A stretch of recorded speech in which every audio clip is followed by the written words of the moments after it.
The lifeboat pitched violently in the darkness, and Daniel Cross held on to the unconscious woman in his arms with everything he had, his boss, the woman who'd barely looked at him before yesterday. Now her survival was entirely in his hands, and the ocean wanted them both dead. He'd survived worse, losing his wife, raising his daughter alone, working 3 jobs to keep the lights on. But this was different, because if Avery Monroe didn't wake up soon, none of his experience mattered. Welcome to a story about 2 people who had to lose everything to find what they never knew they needed. If you're watching from anywhere in the world, drop your city in the comments below and hit that like button. I want to see how far this story travels. Now let me take you back to where it all began. The fluorescent lights of Sterling and Wade's 42nd floor hummed with the particular frequency of corporate ambition. Daniel Cross moved through the operations department like a shadow, present, necessary, but rarely noticed. At 33, he'd mastered the art of being competent without being visible, a survival skill he'd honed over 5 years of single parenthood and entry-level positions that barely covered rent. Cross, do you have the consolidated reports for the Monroe presentation? Daniel looked up from his desk to find Marcus Chen, one of the senior analysts, hovering with the expression of someone who'd forgotten something crucial approximately 10 minutes before a major deadline. Already on the shared drive, Daniel said, pulling up the file location on his screen. I included the quarterly comparisons you mentioned yesterday and cross-referenced them with the Patterson account metrics. The formatting matches the template Miss Monroe's office uses. Marcus blinked. I didn't ask you to. I know. But the Patterson parallels strengthen the growth projection argument, and Ms. Monroe always wants data that tells a complete story, not just supporting evidence. Daniel kept his tone neutral, stating facts rather than seeking praise. If you don't need them, the deletion's easy enough. No, this is perfect. Marcus was already scanning the data, his relief palpable. You're a lifesaver, Cross. Seriously. Daniel returned to his work without comment. Marcus would take credit for the additional research. They both knew it, but that was fine. Daniel had learned long ago that visible success came with expectations he couldn't meet, not with a 6-year-old daughter waiting at after-school care and a carefully balanced schedule that left no room for the late nights and weekend emergencies that accompanied advancement. Across the floor, through walls of glass that separated executive territory from the general workspace, Avery Monroe stood before a presentation screen with the posture of someone who'd never questioned her right to command a room. At 28, she was the youngest executive in Sterling and Wade's 100-year history, a fact that her detractors mentioned frequently and her supporters cited as evidence of exceptional merit. Daniel had seen her exactly 3 times in person. Once in the lobby, moving through the crowd with the efficiency of someone who measured time in billable increments. Once in an elevator, where she'd stood in perfect silence, her attention on her phone while 20 other people barely breathed. And once in a department-wide meeting, where she'd dismantled a proposed strategy with questions so precise that the presenting team had looked like students failing an exam. She was brilliant. Everyone acknowledged that. She was also intimidating in a way that had nothing to do with her position and everything to do with the absolute clarity of her expectations. Attention Sterling and Wade personnel. The announcement crackled through the overhead speakers, pulling Daniel from his thoughts. All staff assigned to the Pacific Summit Initiative, please report to Conference Room A for immediate briefing. Repeat, all Pacific Summit personnel to Conference Room A. Daniel frowned. He wasn't assigned to Pacific Summit. That was the massive tech sector expansion Avery Monroe had been spearheading for 8 months. The kind of project that made careers and filled industry publications with speculation about Sterling and Wade's strategic direction. His phone buzzed. An email from Human Resources, marked urgent. Daniel Cross. You have been temporarily reassigned to Pacific Summit Initiative support staff, effective immediately. Report to Conference Room A, 42nd floor, 2 p.m. today. Contact HR with scheduling conflicts within 1 hour. Daniel read it twice, certain there'd been a mistake. He opened his calendar. Nothing about Pacific Summit, no prior communication, no explanation for why someone from operational support would be pulled into an executive-level project. He checked the time. 1:47 p.m. 13 minutes. Everything okay? Sarah from accounting leaned over the partition, her expression curious. You look like you just got audited. Reassignment notice, Daniel said, still staring at the email. Pacific Summit. Sarah's eyebrows rose. The Monroe Project? That's random. You request that? No. Huh. Sarah settled back into her chair. Well, Monroe doesn't do random. If you're in, there's a reason. Good luck, Cross. Don't let the Ice Queen freeze you out.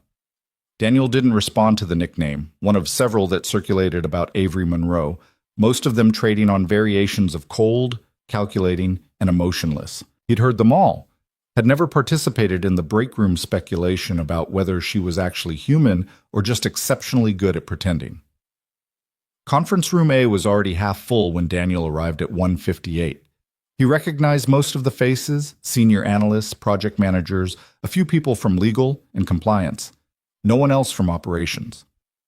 No one else at his level. Avery Monroe entered at exactly 2 o'clock. She moved with the economy of motion that characterized everything about her. No wasted steps, no unnecessary gesture. Her dark suit was impeccable, her hair pulled back in a style that suggested someone who considered appearance a component of professional effectiveness rather than personal expression. She carried no notes, no tablet, no visible preparation materials. "Thank you for your prompt attendance," she said, her voice carrying the particular clarity of someone accustomed to being heard. "We have a significant development regarding Pacific Summit that requires immediate response and flexible deployment of resources." She pulled up a presentation on the main screen, a luxury cruise ship, gleaming white against tropical waters. "The Meridian Crown," Avery continued, "flagship vessel of Oceanic Luxury Lines, currently contracted for a 5-day executive summit hosted by Takahashi Technologies. Takahashi is our primary target for the Pacific Expansion Partnership. 3 days ago, their CEO indicated willingness to accelerate negotiations under one condition.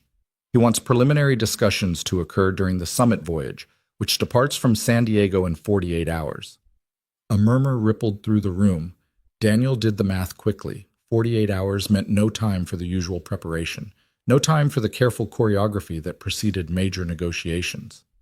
"I will be attending," Avery said, "along with essential support personnel. This is not optional. The partnership value exceeds $200 million in year one projections. Takahashi wants informal access, which means we need to be prepared for formal negotiations disguised as casual conversation." Questions? A senior analyst raised his hand. "What's the team composition?" "Myself primary, Kaufman from legal for contract framework, Simmons from finance for capital structure discussions." Avery's gaze swept the room and landed with uncomfortable precision on Daniel. "And Cross from operations for logistical support and documentation." Every head turned. Daniel felt the weight of 30 confused stares. Kaufman was a partner. Simmons was a vice president. Daniel was not in their category, not even in their hemisphere of corporate hierarchy. "Cross," Avery said, and it wasn't a question. "Yes, Miss Monroe." Daniel stood, uncertain of protocol. "Your operational analyses for the Richardson and Patterson accounts demonstrated comprehensive understanding of supply chain integration and market positioning. Your documentation is thorough, your data cross-referencing is exceptional, and your work requires minimal revision. Those capabilities are essential for supporting complex negotiations where details matter. Are you available for immediate deployment?" It wasn't really a question, but Avery Monroe was looking at him directly, and Daniel realized with a strange jolt that she'd actually read his work. Not just glanced at reports that carried his contributions buried in team submissions, but read them closely enough to identify specific qualities. "I have a daughter," Daniel said, the words emerging before he could calculate their professional risk. 6 years old. I'd need to arrange care." Something flickered across Avery's expression, too quick to interpret, gone before Daniel could analyze it. 48 hours, she said. "Is that sufficient time to make arrangements?" "Yes." "Then you're confirmed. HR will provide travel documentation and itinerary details within 2 hours. Departure is Thursday morning, 0600. The summit concludes Tuesday evening. Questions?" Daniel had approximately 500 questions. He asked none of them. "No, Ms. Monroe." "Good. Kaufman, Simmons, Cross. Individual briefings in my office, sequential, starting in 30 minutes. Kaufman first. Dismissed. The room emptied with the controlled chaos of people trying to look calm while mentally reorganizing their entire week. Daniel remained seated, staring at his hands and trying to understand what had just happened. Cross. He looked up. Avery Monroe stood 3 feet away, holding a tablet. Your briefing is at 3:15, she said. I need you prepared for multidimensional support. This isn't filing and note-taking. Takahashi's team will test our operational understanding of Pacific market infrastructure. You'll need to speak competently about supply chain vulnerabilities, regulatory frameworks, and implementation timelines. Can you do that? Daniel met her gaze. Her eyes were gray. He'd never been close enough to notice before, and completely unreadable. I can do that. Good. Don't be late. She turned to leave, then paused. And Cross, your daughter. I understand the complexity of single-parent scheduling. If you need company resources to ensure appropriate care during the trip, speak with HR. Sterling and Wade supports essential personnel. She left before Daniel could respond. He sat in the empty conference room for 3 full minutes, processing the strangest professional interaction of his career. Avery Monroe knew he was a single parent. Avery Monroe had read his operational analyses closely enough to cite specific accounts. Avery Monroe had just pulled him into a $200 million negotiation with 48 hours' notice. His phone buzzed. A text from his daughter's school. Reminder, parent-teacher conference scheduled for Friday, 3 p.m. Please confirm attendance. Daniel stared at the message, doing calculations he'd done 1,000 times before. Conflicting obligations, impossible choices, the constant equation of being both provider and present parent. He typed back, need to reschedule, work emergency, will call to arrange alternative time. Then he opened his contacts and called his ex-mother-in-law, the only person he trusted completely with his daughter. Margaret, it's Daniel. I need a favor. 47 hours later, Daniel stood on the dock in San Diego with a carry-on bag and the particular exhaustion that came from compressing a week's worth of preparation into 2 days. He'd spent 16 hours reading briefing materials, 8 hours reviewing Pacific market data, 4 hours arranging Emma's care, and approximately 3 hours sleeping. The Meridian Crown loomed before him like a floating city, 12 decks of luxury wrapped in maritime engineering, the kind of vessel where rooms were called suites and meals were called experiences. Cross. Daniel turned. Avery Monroe approached with the same efficient stride she used in the office, now somehow perfectly calibrated for a marina boardwalk. She wore casual business attire that probably cost more than Daniel's monthly rent, dark slacks, a crisp white shirt, a blazer that managed to look both relaxed and professional. Miss Monroe. Avery, she said. For the duration of this trip, we're operating as a team, not a hierarchy. Takahashi's people respond poorly to obvious power structures. We need to present as collaborative colleagues, not boss and subordinate. Can you manage that adjustment? Daniel blinked. You want me to call you Avery? I want you to function as an equal partner in these negotiations, which means dropping the deferential dynamic. Yes or no, Cross? Can you do that? Yes. Good. And I'll use Daniel, unless you prefer otherwise. Daniel's fine. Avery nodded once, a gesture of confirmation rather than approval. Kaufman and Simmons are already aboard. We board in 20 minutes. I need you to understand something before we do. She moved closer, lowering her voice slightly, not for privacy from any particular person, but with the instinct of someone who understood that important things were said quietly. This summit is informal by design, Avery said. Takahashi wants to evaluate us personally, not just professionally. That means dinners, social events, casual conversations that carry more weight than conference room presentations. It means I need a team that can adapt, respond, and read situations without explicit direction. Kaufman and Simmons have seniority, but they lack flexibility. You have something they don't. What's that? Avery's expression shifted. Not quite a smile, but something less severe than her usual controlled neutrality. You notice things, she said. Your reports don't just present data, they connect it. You see patterns across accounts that other people miss because they're too focused on individual metrics. That observational capacity is more valuable than experience in an environment where the real negotiation is happening between the official conversations.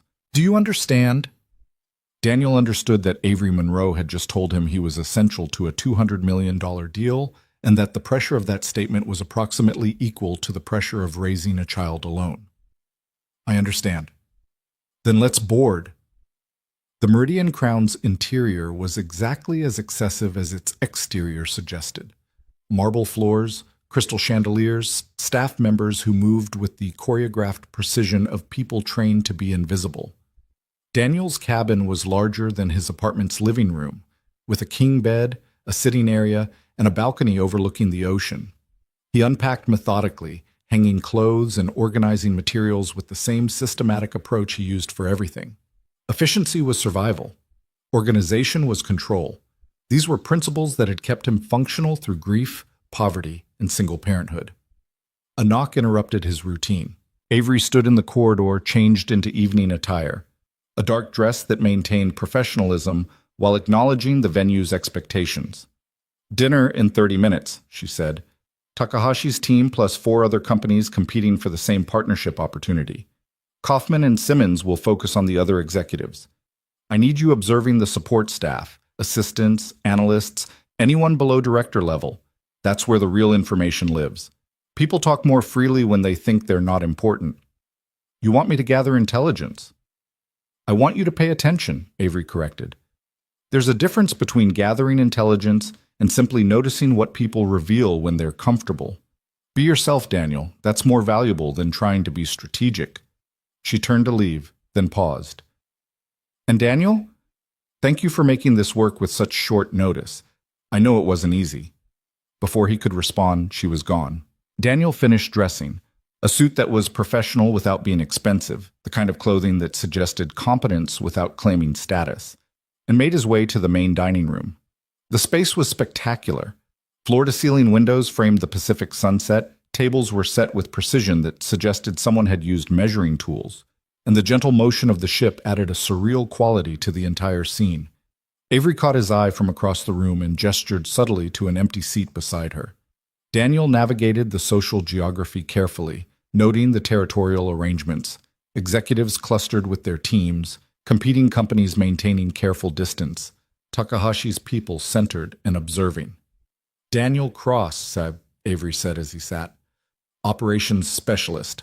Daniel, this is Kenji Takahashi, CEO of Takahashi Technologies. But Takahashi was younger than Daniel expected. Mid-40s, with silver threading through dark hair, and the kind of relaxed confidence that came from building something significant. He extended his hand. Mr. Cross, Avery speaks highly of your analytical work. Daniel shook his hand, surprised by both the directness and the fact that Avery had apparently discussed him specifically. Thank you, Mr. Takahashi. I'm looking forward to learning more about your Pacific infrastructure initiatives. Please, call me Kenji. We're on a boat. Formality is exhausting. Takahashi smiled. And I'm looking forward to substantive conversation. Too many of these summits involve people who speak well but understand little. Avery assures me Sterling and Wade sends people who understand.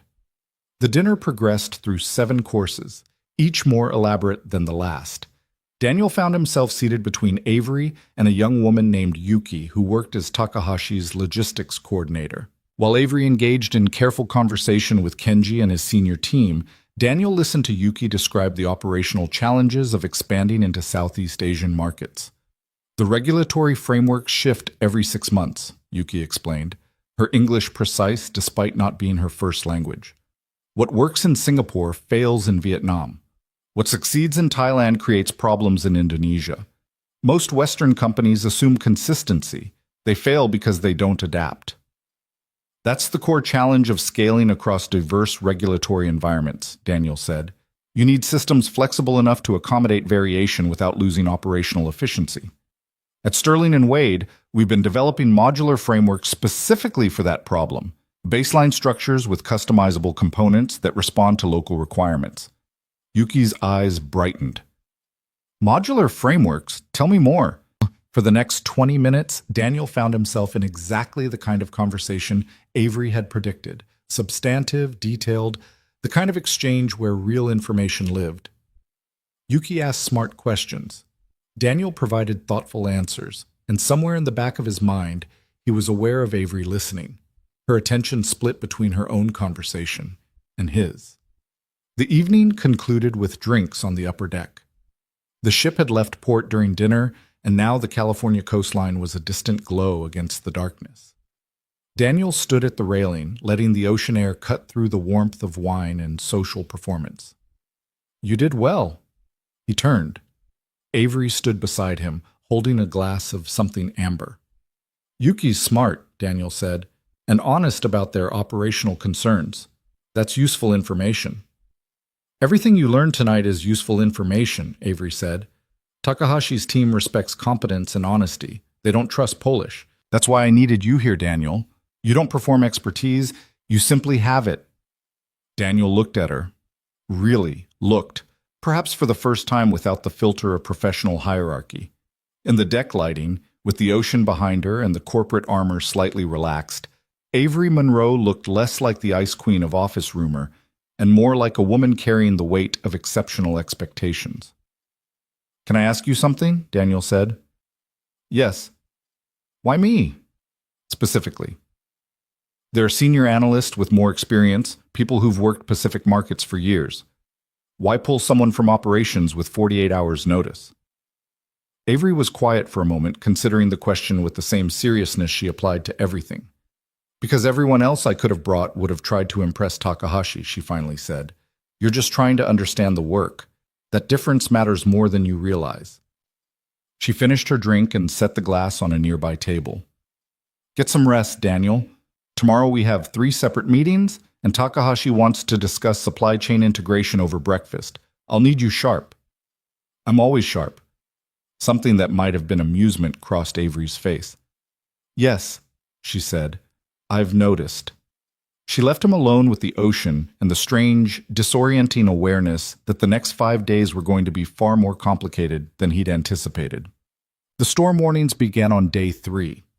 Daniel woke to an announcement over the ship's intercom, a captain's voice, professionally calm but carrying an edge of concern. "Good morning, passengers. We're currently tracking a weather system developing approximately 200 miles northeast of our position. Out of an abundance of caution, we'll be adjusting our course to avoid the primary system. This may result in minor delays to our scheduled arrival. We'll provide updates as conditions develop. Thank you for your understanding." Daniel checked his phone. 6:47 a.m. The briefing with Takahashi wasn't until 9, which meant he had time for the workout routine that kept him functional and the coffee that kept him conscious. The ship's gym was nearly empty, just Daniel and one other person, a woman running on a treadmill with the focused intensity of someone using exercise as meditation rather than recreation. It took Daniel 3 seconds to recognize her. Avery ran with perfect form, her pace steady, her attention on the ocean visible through the floor-to-ceiling windows. She wore athletic clothes that were as precisely chosen as everything else in her wardrobe, functional, high quality, entirely practical. Daniel took a treadmill 2 stations away, maintaining respectful distance.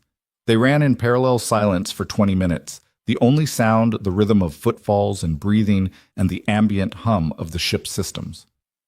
"You run regularly," Avery said, not looking over, not breaking stride. "Every morning, habit from my 20s before—" Daniel caught himself. "Before life got complicated." "Before your daughter." Daniel's stride faltered slightly. Avery had mentioned knowing he was a single parent, but the casual reference still surprised him. "Yes." "How old?" 6. "Emma. She's—" Daniel searched for words that could possibly convey the entirety of what his daughter meant. "She's everything." Avery finally looked over, her expression unreadable but her attention complete. "That must be difficult, balancing career and parenting alone." "It's math," Daniel said. 24 hours, subtract sleep, work, commute, basics. What's left goes to Emma. The math works if you're careful."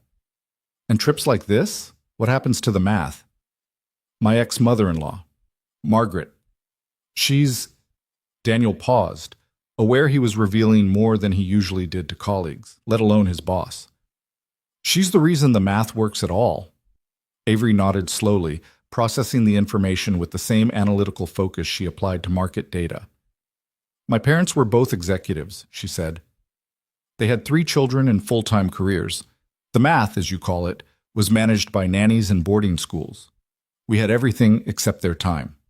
It wasn't self-pity, it was simple statement of fact, delivered with the same neutral precision Avery used for everything. But Daniel heard the underlying truth. That time was currency, that presence was value, that some equations balanced on paper while failing completely in practice. I'm sorry, he said. Don't be. It taught me what matters. Avery increased her pace slightly, a physical punctuation to the conversation's shift. And what doesn't?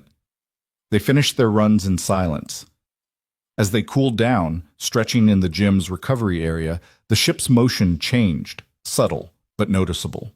The gentle rocking that had characterized the voyage shifted into something with more force behind it. The storm, Avery said, noticing Daniel's attention. It's closer than they anticipated. Should we be concerned? Ships like this are designed for weather. We'll be fine. 6 hours later, Avery's certainty proved optimistic. The breakfast meeting with Takahashi proceeded normally, though the ship's motion was increasingly pronounced. By lunch, the ocean had transformed from scenic backdrop to active presence. Waves that crashed against the lower decks, wind that made the upper promenade unsafe, clouds that turned day into premature twilight. The afternoon meetings were canceled. Passengers were advised to remain in their cabins. The captain's voice returned to the intercom, still professional, but now carrying unmistakable concern.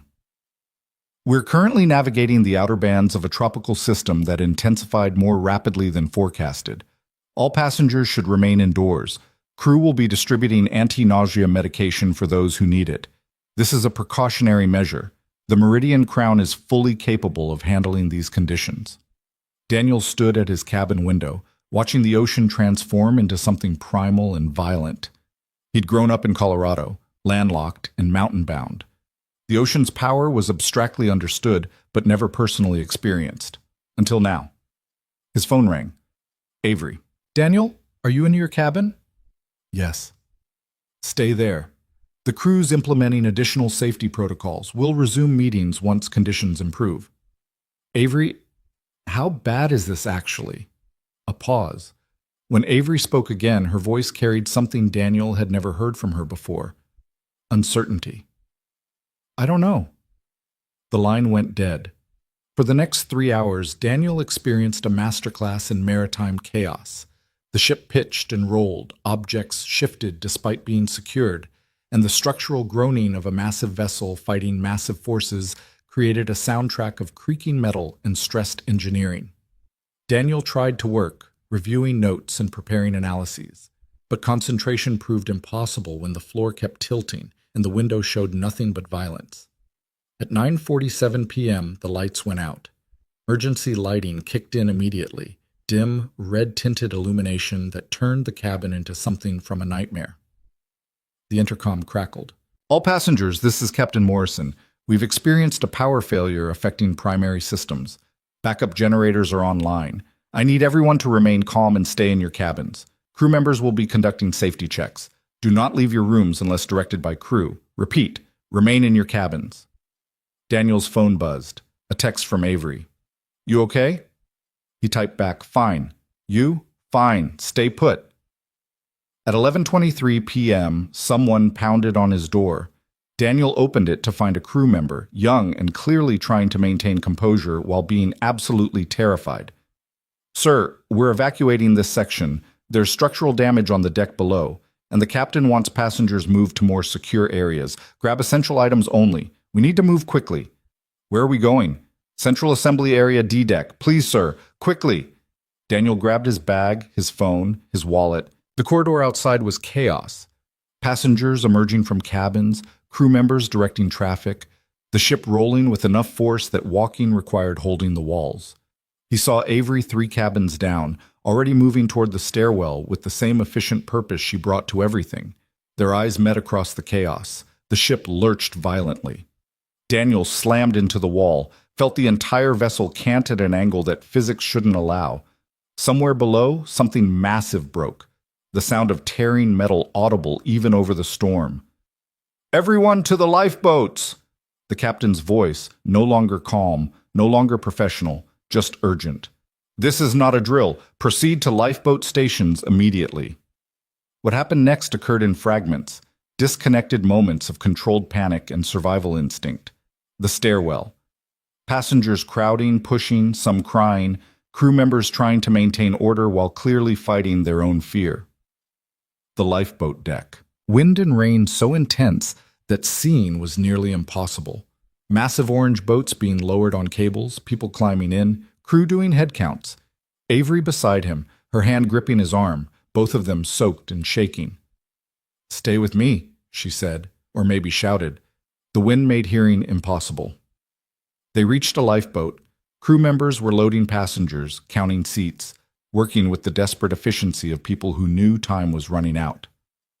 "How many?" A crew member yelling over the storm. "Two more!" Someone responding. Daniel climbed in, turned to help Avery. The ship rolled. Avery lost her footing, sliding across the tilting deck toward the railing and the ocean beyond. Daniel didn't think. He lunged, caught her wrist, his other hand gripping the lifeboat's entry rail with everything he had. Their eyes met. Hers were wide with fear, real, complete, human fear. "I've got you," Daniel said. He pulled. Avery scrambled. They both tumbled into the lifeboat as the crew member slammed the hatch and triggered the release. The descent was violent, cables singing, the boat swinging wildly, the ocean rising to meet them with waves that looked like mountains. They hit water, the cables released, and suddenly they were alone in the darkness, in a storm that had turned the ocean into a living monster, with 23 other terrified people and absolutely no idea where the ship had gone. Daniel held Avery as the lifeboat pitched and rolled, both of them soaked and shaking and alive. "We're okay," he said, though he had no idea if that was true. "We're okay." Avery didn't respond. She just held on to him with the grip of someone who'd lost every ounce of control and found herself entirely dependent on a stranger. Except Daniel wasn't a stranger anymore, and everything that had been professional, hierarchical, and carefully maintained had just shattered like the ship somewhere behind them in the darkness. The storm raged through the night with a fury that made conversation impossible. Daniel held on to the safety rope with one hand and Avery with the other, both of them wedged into the cramped space of the lifeboat as waves crashed over the canopy and the wind screamed like something alive and angry. 23 other people shared their floating prison, passengers and crew members, all of them strangers 6 hours ago, now bound together by survival and terror. Some were crying. Others sat in shocked silence. A few were actively sick, the combination of fear and motion overwhelming their body's capacity to cope. Daniel counted heads reflexively, the same way he counted Emma's breathing when she was sick, the same way he counted money before paying bills, the same way he counted everything because numbers were control and control was survival. 25 people, 3 children, including 1 infant, supplies secured in compartments along the hull. Emergency beacon supposedly transmitting their location. Supposedly. "Daniel." Avery's voice was barely audible over the storm, her mouth close to his ear. "I can't feel my hands." He looked down. Her fingers were white, bloodless, gripping the safety rope with the locked tension of muscles that had been clenched for hours. "You need to let go," he said. "Slowly. I've got you." "I can't." "Yes, you can. Trust me." It was a strange thing to say to someone who'd been his boss 72 hours ago, but hierarchy meant nothing in a lifeboat being thrown across the Pacific by a storm that didn't care about corporate titles or career trajectories. Avery released the rope 1 finger at a time, and Daniel guided her hands into her lap, massaging circulation back into cramped muscles. She winced but didn't pull away, and Daniel realized this was probably the most physical contact Avery Monroe had permitted from a colleague in her entire professional life. "Thank you," she said. "We're going to be okay," Daniel told her, and tried to believe it himself. The storm broke just before dawn. It didn't fade gradually. It simply stopped, as if someone had thrown a switch. The wind died. The waves subsided into heavy swells. And suddenly the lifeboat was floating on an ocean that looked almost peaceful under a sky turning pink with sunrise. Daniel had never been so grateful to see daylight. Around him, people stirred from whatever states of shock or exhaustion they'd retreated into. The infant who'd been crying earlier had finally fallen asleep in her mother's arms. The 3 crew members who'd made it into their boat were doing damage assessment, checking supplies, trying to get the radio working. "Everyone okay?" The senior crew member, his name tag read Martinez, was maybe 30, with the kind of weathered face that suggested he'd spent his entire adult life on boats. "Anyone injured?" A chorus of negatives. "Bruises, certainly. Trauma, absolutely. But no one actively bleeding or broken." "Good. Okay. Let me be straight with you. The main radio's dead. Took water damage during the worst of it. The emergency beacon's working, but we don't know if it's transmitting properly. We've got supplies for 72 hours, maybe longer if we're careful. Coast Guard knows the ship was in distress. They'll be looking for us." "How long?" someone asked. A middle-aged man in pajamas, because apparently that's what he'd been wearing when the evacuation began. Martinez hesitated. "Could be hours, could be days. Depends on weather, search patterns, whether other boats picked up our signal. But they will find us. That's not a question. It's just a matter of when." Avery shifted beside Daniel, and he felt her entire body tense with a particular kind of frustration he recognized. The frustration of someone accustomed to controlling outcomes confronting a situation where control was impossible. "What about the other lifeboats?" she asked. "How many launched?" "Don't know," Martinez said honestly.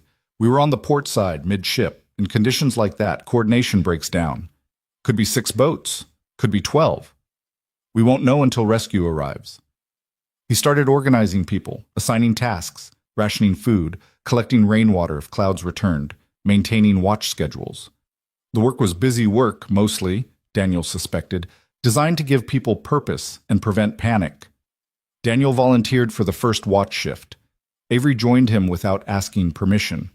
They sat at the bow, scanning the horizon for anything: ships, aircraft, land, other lifeboats. The ocean stretched in every direction, endless and indifferent. "I've never felt this powerless," Avery said after a long silence. "Everything I've built, everything I've accomplished, none of it matters out here." Daniel understood what she wasn't saying, that competence had limits, that control was illusion, that expertise in corporate strategy didn't translate to survival at sea. "Powerlessness is relative," he said. "You're alive, we're alive, that's not nothing." "Is that how you cope? Relativism?" "It's how I survived the last 6 years. You recalibrate what success means. Some days success is paying rent. Some days it's getting Emma to eat vegetables. Some days it's just making it to bedtime without breaking down." Daniel watched a seabird circle overhead, impossibly far from any land he could see. "You redefine winning until winning becomes possible." Avery studied him with the same analytical intensity she'd used in conference rooms, but now directed at understanding rather than evaluating. "You don't talk much at the office," she said. "I noticed that. You're competent, thorough, but quiet. Why?" "Because talking gets you noticed. Being noticed creates expectations. Expectations require time I don't have." Daniel met her gaze. "I learned to be excellent at things that don't demand visibility. It's survival strategy." "That's why the senior analysts don't know how good you are," Avery said. "They think you're just efficient support staff. They have no idea you're running circles around their analysis quality. That's intentional. It's also a waste." Daniel smiled slightly. Says the woman who became an executive at 28. "Not everyone measures success by advancement." "What do you measure it by?" "Whether Emma's happy, whether she feels safe, whether she knows she's loved." The answer came easily because Daniel had been asking himself that question every day for 6 years. Everything else is secondary. Avery was quiet for a long moment, her expression shifting through something Daniel couldn't quite read. "My parents measured success by acquisition," she finally said. "Money, status, achievement. They acquired children the same way they acquired properties, as investments that should yield returns. I was supposed to be a lawyer. Constitutional law, preferably. Something prestigious. You chose business instead. I chose something I could control. Law is interpretation, argument, persuasion. Business is math. Numbers don't lie if you read them correctly. Avery wrapped her arms around herself, a gesture of self-comfort that seemed foreign to her usual rigid posture. Or at least that's what I believed until I ended up in a lifeboat, where math is irrelevant and control is fantasy. Math's not irrelevant, Daniel said. Martinez is right. 72 hours of supplies, 25 people. That's math. We ration carefully, we survive longer. That's not fantasy. That's leverage. Something shifted in Avery's expression, not quite gratitude, but recognition. That someone understood how her mind worked. That logic wasn't abandonment of emotion, but a framework for managing it. You're good at this, she said. At what? Making unbearable situations bearable. Before Daniel could respond, Martinez called from the stern, "We've got a problem." Everyone turned. Martinez was holding up one of the water containers, his expression grim. "This canister's compromised. Seal broke during the storm. We've lost maybe 15% of our fresh water supply." A ripple of fear moved through the boat. Water was life. Everyone knew that instinctively, even people who'd never been stranded at sea. "How long does that give us?" The man in pajamas again, his voice tight. Martinez did the calculation visibly, his lips moving. 48 hours at standard ration. Maybe 60 if we cut consumption. "What about rain?" someone else asked. "We can collect rain if it comes, but we can't count on it." Martinez set the container down carefully. "I'm not trying to scare anyone. We have enough. But we need to be smart. Minimal physical exertion. Stay out of direct sun. Make every drop count." The mood in the lifeboat shifted. People who'd been cautiously optimistic now looked genuinely frightened. The mother with the infant started crying quietly. Daniel stood up. He wasn't sure what he was going to say until the words came out. "We're going to be fine," he said, loud enough for everyone to hear. "We have water. We have food. We have shelter. Coast Guard knows we're out here. This is uncomfortable and scary, but it's manageable. We just need to stay calm and work together." "And who put you in charge?" A woman Daniel didn't recognize, her tone sharp with fear disguised as aggression. "No one," Daniel said evenly. "I'm just telling you what I tell myself when things get hard. You break problems into pieces. You solve one piece at a time. Right now the piece is water conservation. So we do that. Tomorrow's piece might be different, but we don't solve tomorrow's problems today." Martinez nodded slowly. "That's good advice. Let's focus on what we can control." First watch continues. We need eyes scanning for rescue. Everyone else, stay hydrated, but don't drink more than necessary. We'll reassess in 12 hours. The tension eased slightly. People returned to their positions, the crisis not solved, but at least managed. Avery looked at Daniel with something new in her expression. Respect, maybe, or curiosity about who this person actually was beneath the quiet competence she'd noticed in operational reports. "That was good," she said quietly. "That was necessary," Daniel corrected. Panic kills faster than dehydration. The day stretched out in strange rhythms, long periods of nothing interrupted by moments of activity. Someone spotted a ship on the horizon, too far away to signal. A plane passed overhead, but their flares didn't attract attention. The sun climbed, turned the lifeboat into an oven, then descended toward another night at sea. Avery stayed close to Daniel throughout, not clinging, exactly, but maintaining proximity that suggested he'd become an anchor point in a situation where everything else was uncertain. As evening approached, Martinez distributed dinner rations, protein bars, and small portions of water. People ate quietly, the novelty of survival wearing into exhausted routine. "Can I ask you something personal?" Avery said as they shared the minimal meal. "Yes." "Emma's mother. What happened?" Daniel had spent 6 years developing responses to that question. Polite deflections, minimal information, ways to acknowledge without engaging, but sitting in a lifeboat with a woman who'd revealed her own vulnerabilities, deflection felt dishonest. "Cancer," he said. "Diagnosed when Emma was 6 months old. She fought for 2 years. Died 3 weeks after Emma's second birthday." Avery's expression softened in a way Daniel had never seen from her. Not pity, but genuine compassion.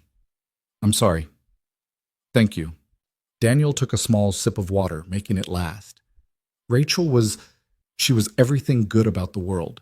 Kind, optimistic, believed people were fundamentally decent despite overwhelming evidence to the contrary. She made me believe in possibility, and then she was gone, and I had this tiny human who needed me to be everything, and I had no idea how to do that. But you figured it out. I'm still figuring it out every day. Some days I succeed, some days I barely hold it together.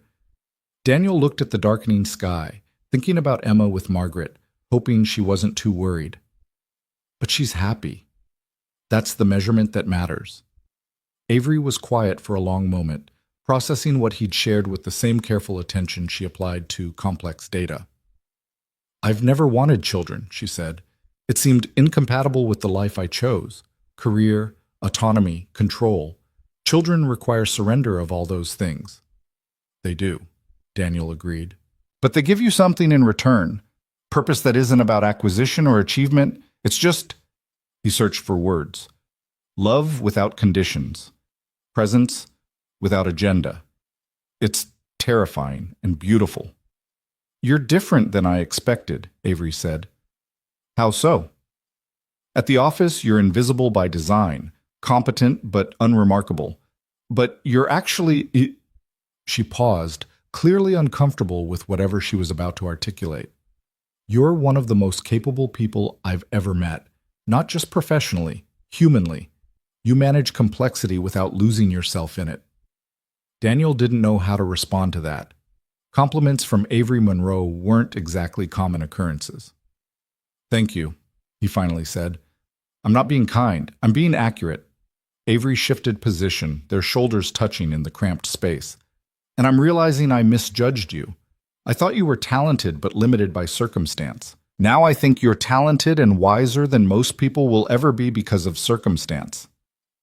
Night fell completely. Stars emerged with shocking clarity, unpolluted by any human light source, stretching across the sky in patterns Daniel had never seen from the city. It's beautiful, Avery said quietly. It is. I've never just looked at stars before.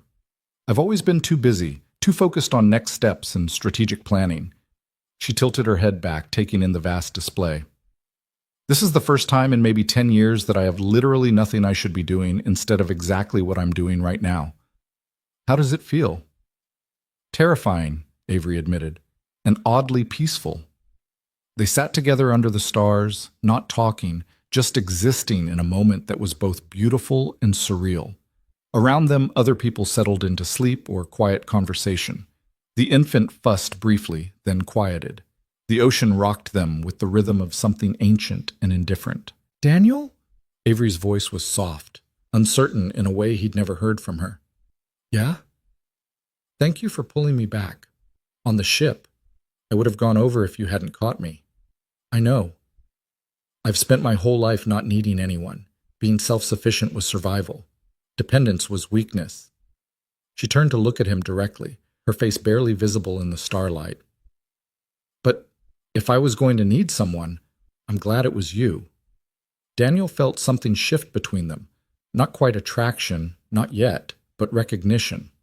That vulnerability was trust. That need wasn't weakness when it was mutual. We're going to get through this, he said. Promise? Promise. It was a promise he had no business making, no ability to guarantee. But sometimes promises weren't about certainty.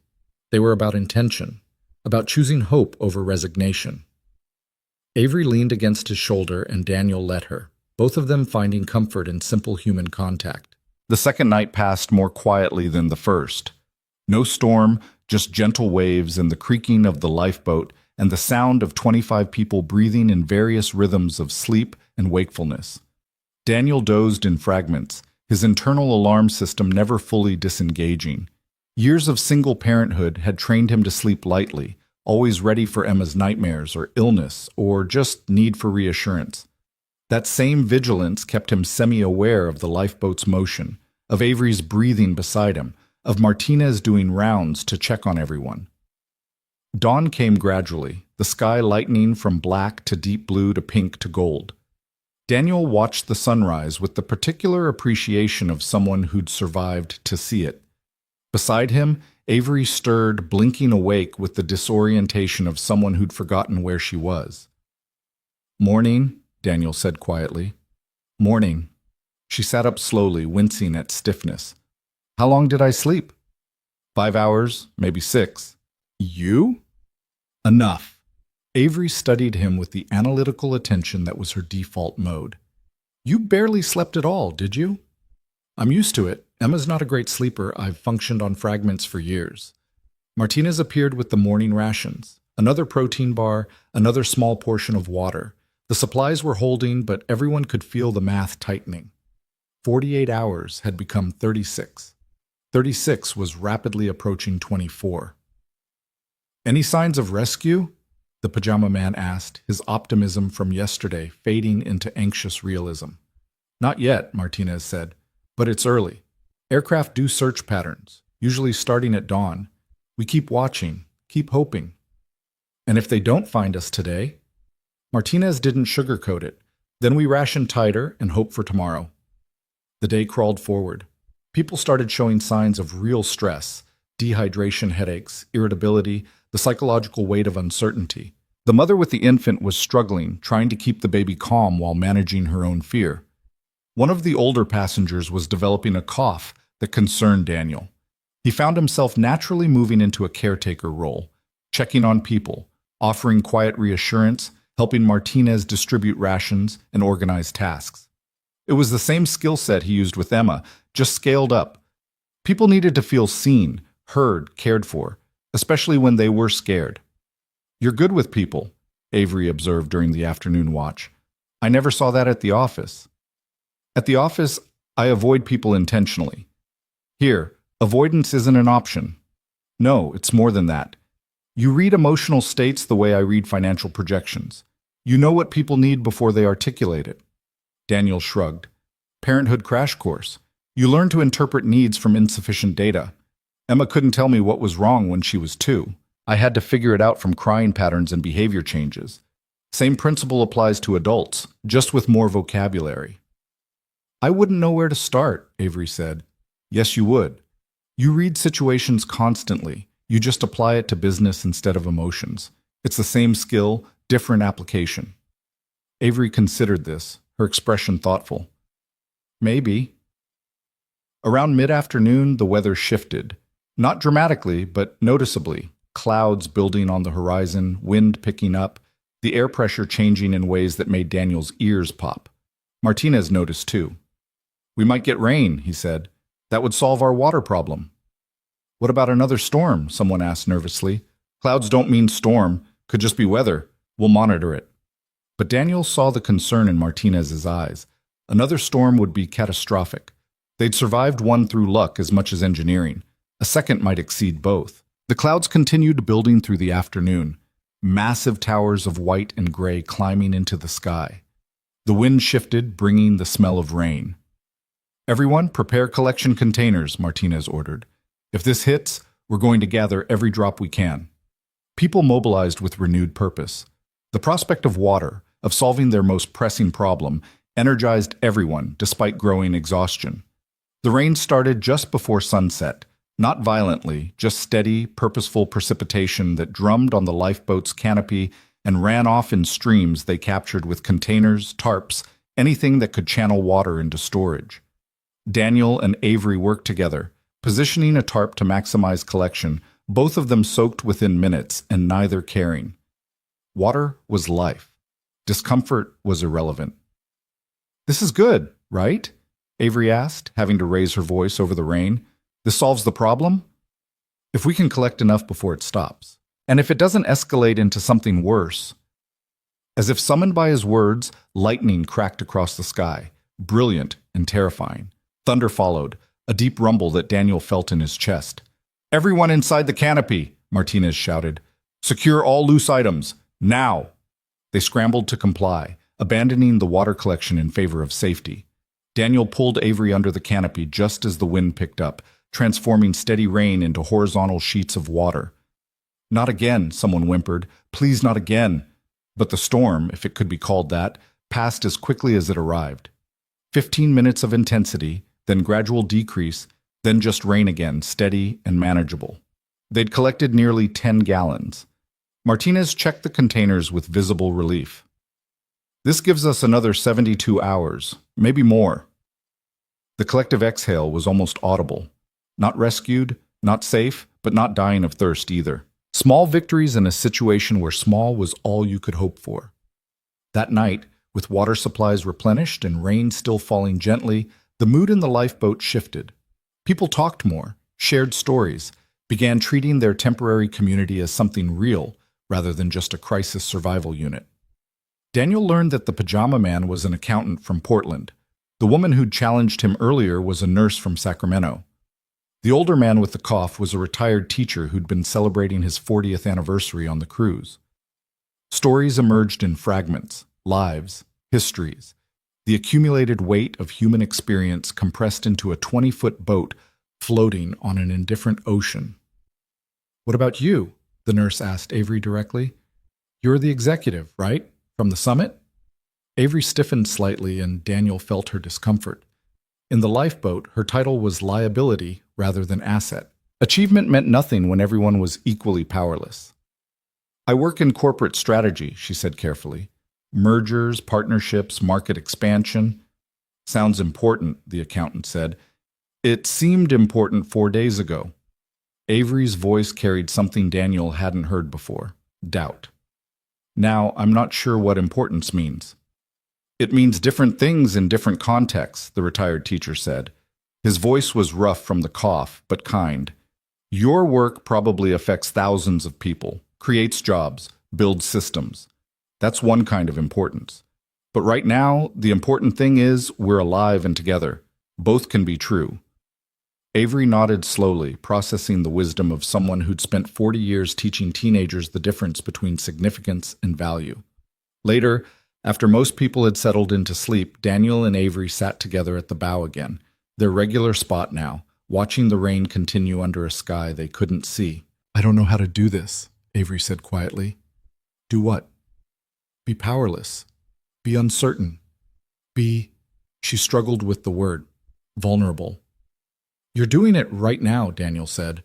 "That's how you learn, by doing it badly until you do it better." "I don't do things badly."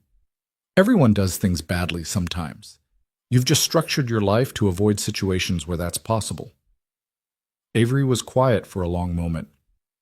"My father told me that vulnerability was weakness, that showing need was invitation for exploitation, that the world respects strength and devours everything else." "Your father was wrong," Daniel said simply. "How do you know?" "Because Emma needs me completely, and that hasn't made her weak. It's made her strong enough to ask for help when she needs it, which is something most adults never learn." Daniel shifted to look at Avery directly. "Vulnerability isn't weakness, it's honesty, and honesty is the only thing that makes connection possible." "Is that what this is?" Avery asked. "Connection?" "I think so." "What would you call it?" "I don't know, I've never—" She stopped, reformulating. "My relationships have always been transactional. Professional networks, strategic alliances, interactions with clear value exchange. This is different. This is two people keeping each other sane while floating in the Pacific. It doesn't need a label." "No," Avery said. "I suppose it doesn't." She moved closer, not dramatically, just incrementally, until their shoulders touched again. Daniel felt the contact like electricity, awareness of her presence amplified by proximity and circumstance and the strange intimacy of shared survival. "Daniel?" "Yeah?" "When we get rescued, if we get rescued—" Avery stopped, seemingly uncertain how to finish the thought. "What? Will this still matter, what we're talking about, what we're—" She gestured vaguely at the space between them. "Will it translate to normal life, or is it just trauma bonding?"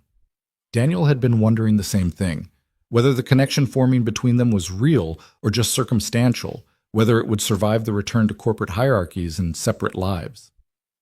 "I don't know," he said honestly, "but I think it's real enough right now, and that's worth something regardless of what happens later." Avery nodded slowly. "That's very wise." "That's very tired," Daniel corrected. "Wisdom looks different at 3 a.m. in a lifeboat." She laughed. Actually laughed, the sound surprising both of them. It was the first time Daniel had heard her laugh, and it transformed her entire face, replacing severity with something younger and unguarded. I like you, Daniel Cross, she said. I didn't expect to, but I do. I like you too, Avery Monroe. Even though I'm a demanding boss who pulled you onto a cruise ship that sank? Especially because of that, Daniel said. Otherwise, I'd still be at my desk, being invisible, incompetent, and slowly forgetting that I'm more than just a function. They sat together as the rain continued, not talking anymore, just existing in proximity that had become comfort. And somewhere in the darkness and uncertainty, something shifted between them. Friendship, maybe? Or the beginning of something that didn't have a name yet, but felt significant enough to matter. The third day dawned clear and hot. The rain had stopped during the night, leaving them with replenished water but also humid air that turned the lifeboat into a greenhouse. People stripped down to minimal clothing, seeking relief from heat that made breathing difficult. "Aircraft at 2 o'clock!" Martinez shouted suddenly, pointing at the sky. Everyone scrambled to look. Sure enough, a small plane was visible on the horizon, following what looked like a search pattern. Martinez grabbed the flare gun, aimed carefully, and fired. The flare arced into the sky, brilliant orange against blue, impossible to miss. The plane continued its course without changing direction. "Did they see it?" the nurse asked desperately. "I don't know." Martinez was already loading another flare. "Maybe. Search aircraft cover huge areas. Even if they spotted us, response takes time." He fired a second flare.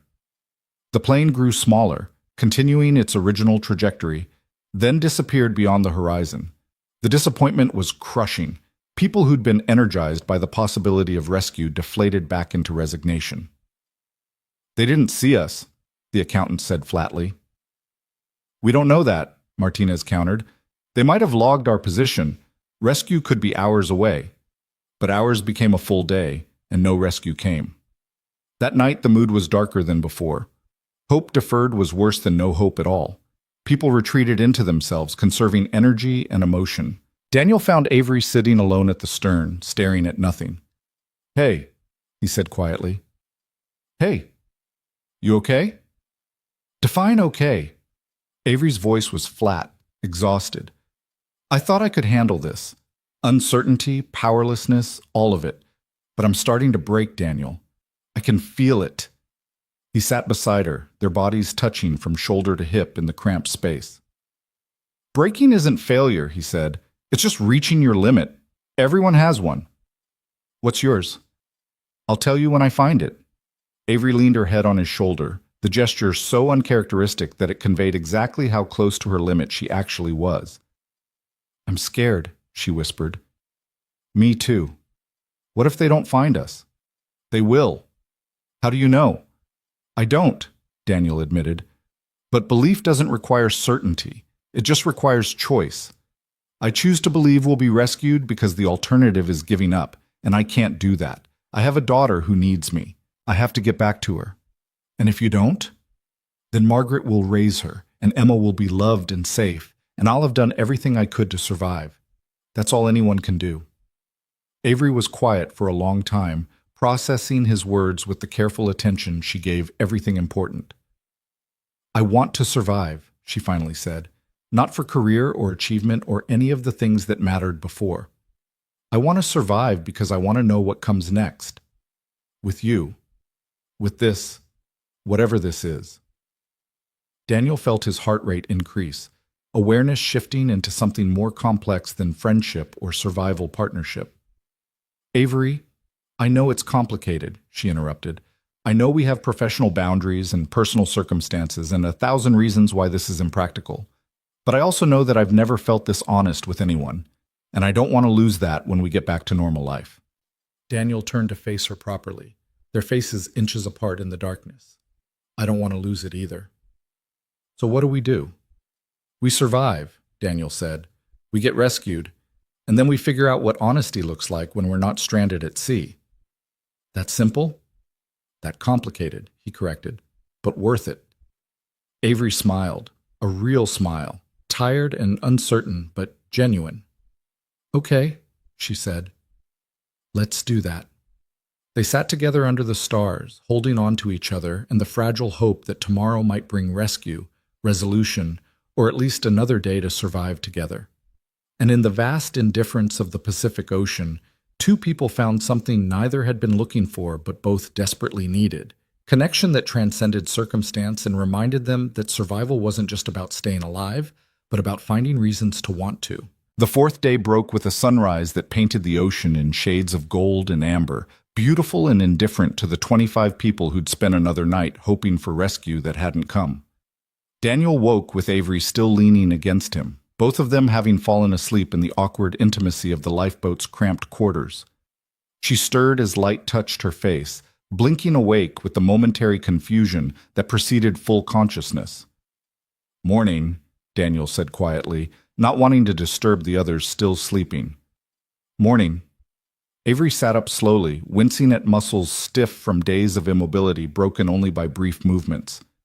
"Any signs overnight?" Martinez saw lights on the horizon around 2 a.m. Could have been a ship, could have been reflection. By the time he got the flares ready, they were gone. Avery's expression tightened with the particular frustration of hope repeatedly deferred. "So we're still alone." "We're still afloat," Daniel corrected. That's not nothing." Around them, people were waking to the same reality they'd faced for 3 days. Heat, thirst despite rationed water, the psychological weight of uncertainty stretching toward its breaking point. The retired teacher's cough had worsened. The infant was listless from dehydration despite her mother's attempts to keep her hydrated. Even Martinez, who'd maintained optimistic authority throughout, looked worn down by the relentless sameness of survival. "We need to talk about options," Martinez said during the morning ration distribution. His voice was quiet enough that only Daniel and Avery could hear clearly. "We've got maybe 48 more hours of water at current consumption. Food's lasting longer, but people are starting to show real stress symptoms. I'm worried about the baby. And Thompson," he gestured toward the retired teacher, "that cough is getting worse. Could be pneumonia developing." "What are our options?" Avery asked, and Daniel heard the shift in her tone, back to executive mode, problem-solving rather than feeling. "We keep doing what we're doing and hope rescue comes before supplies run critical. Or," Martinez hesitated, clearly uncomfortable with what he was about to suggest. "Or we start making harder choices about rationing. Prioritize the most vulnerable, cut everyone else's portions." "That's triage," Daniel said flatly. "That's survival," Martinez countered. "I don't like it either, but if we're not rescued soon—" "Land!" The shout came from the pajama-wearing accountant who'd volunteered for morning watch. He was pointing frantically toward the horizon, his voice cracking with excitement or desperation, or both. "There's land! I can see it!" Everyone scrambled to look. Daniel's heart rate spiked as he scanned the horizon, searching for whatever the accountant had seen. And there, barely visible, a dark smudge against the lighter blue of sky meeting ocean. Something that might be land, or might be cloud, or might be wishful thinking, made visible. "Are you sure?" the nurse asked, squinting. "I don't see anything." "There," the accountant insisted. "Low on the horizon, maybe 10 degrees to port. It's definitely land." Martinez pulled out binoculars from the emergency kit, focusing where the accountant indicated. His expression shifted from skepticism to cautious hope. "He's right," Martinez said slowly. "There's something there. Could be an island, hard to tell distance, maybe 15 miles, maybe 20. "Can we reach it?" Avery asked immediately, her mind already calculating options. "Depends on currents. This boat has minimal maneuverability. We can adjust direction slightly with the emergency oars, but we're mostly at the mercy of wind and water. If the current's favorable, we drift toward it. If not," Martinez lowered the binoculars, "we might pass right by."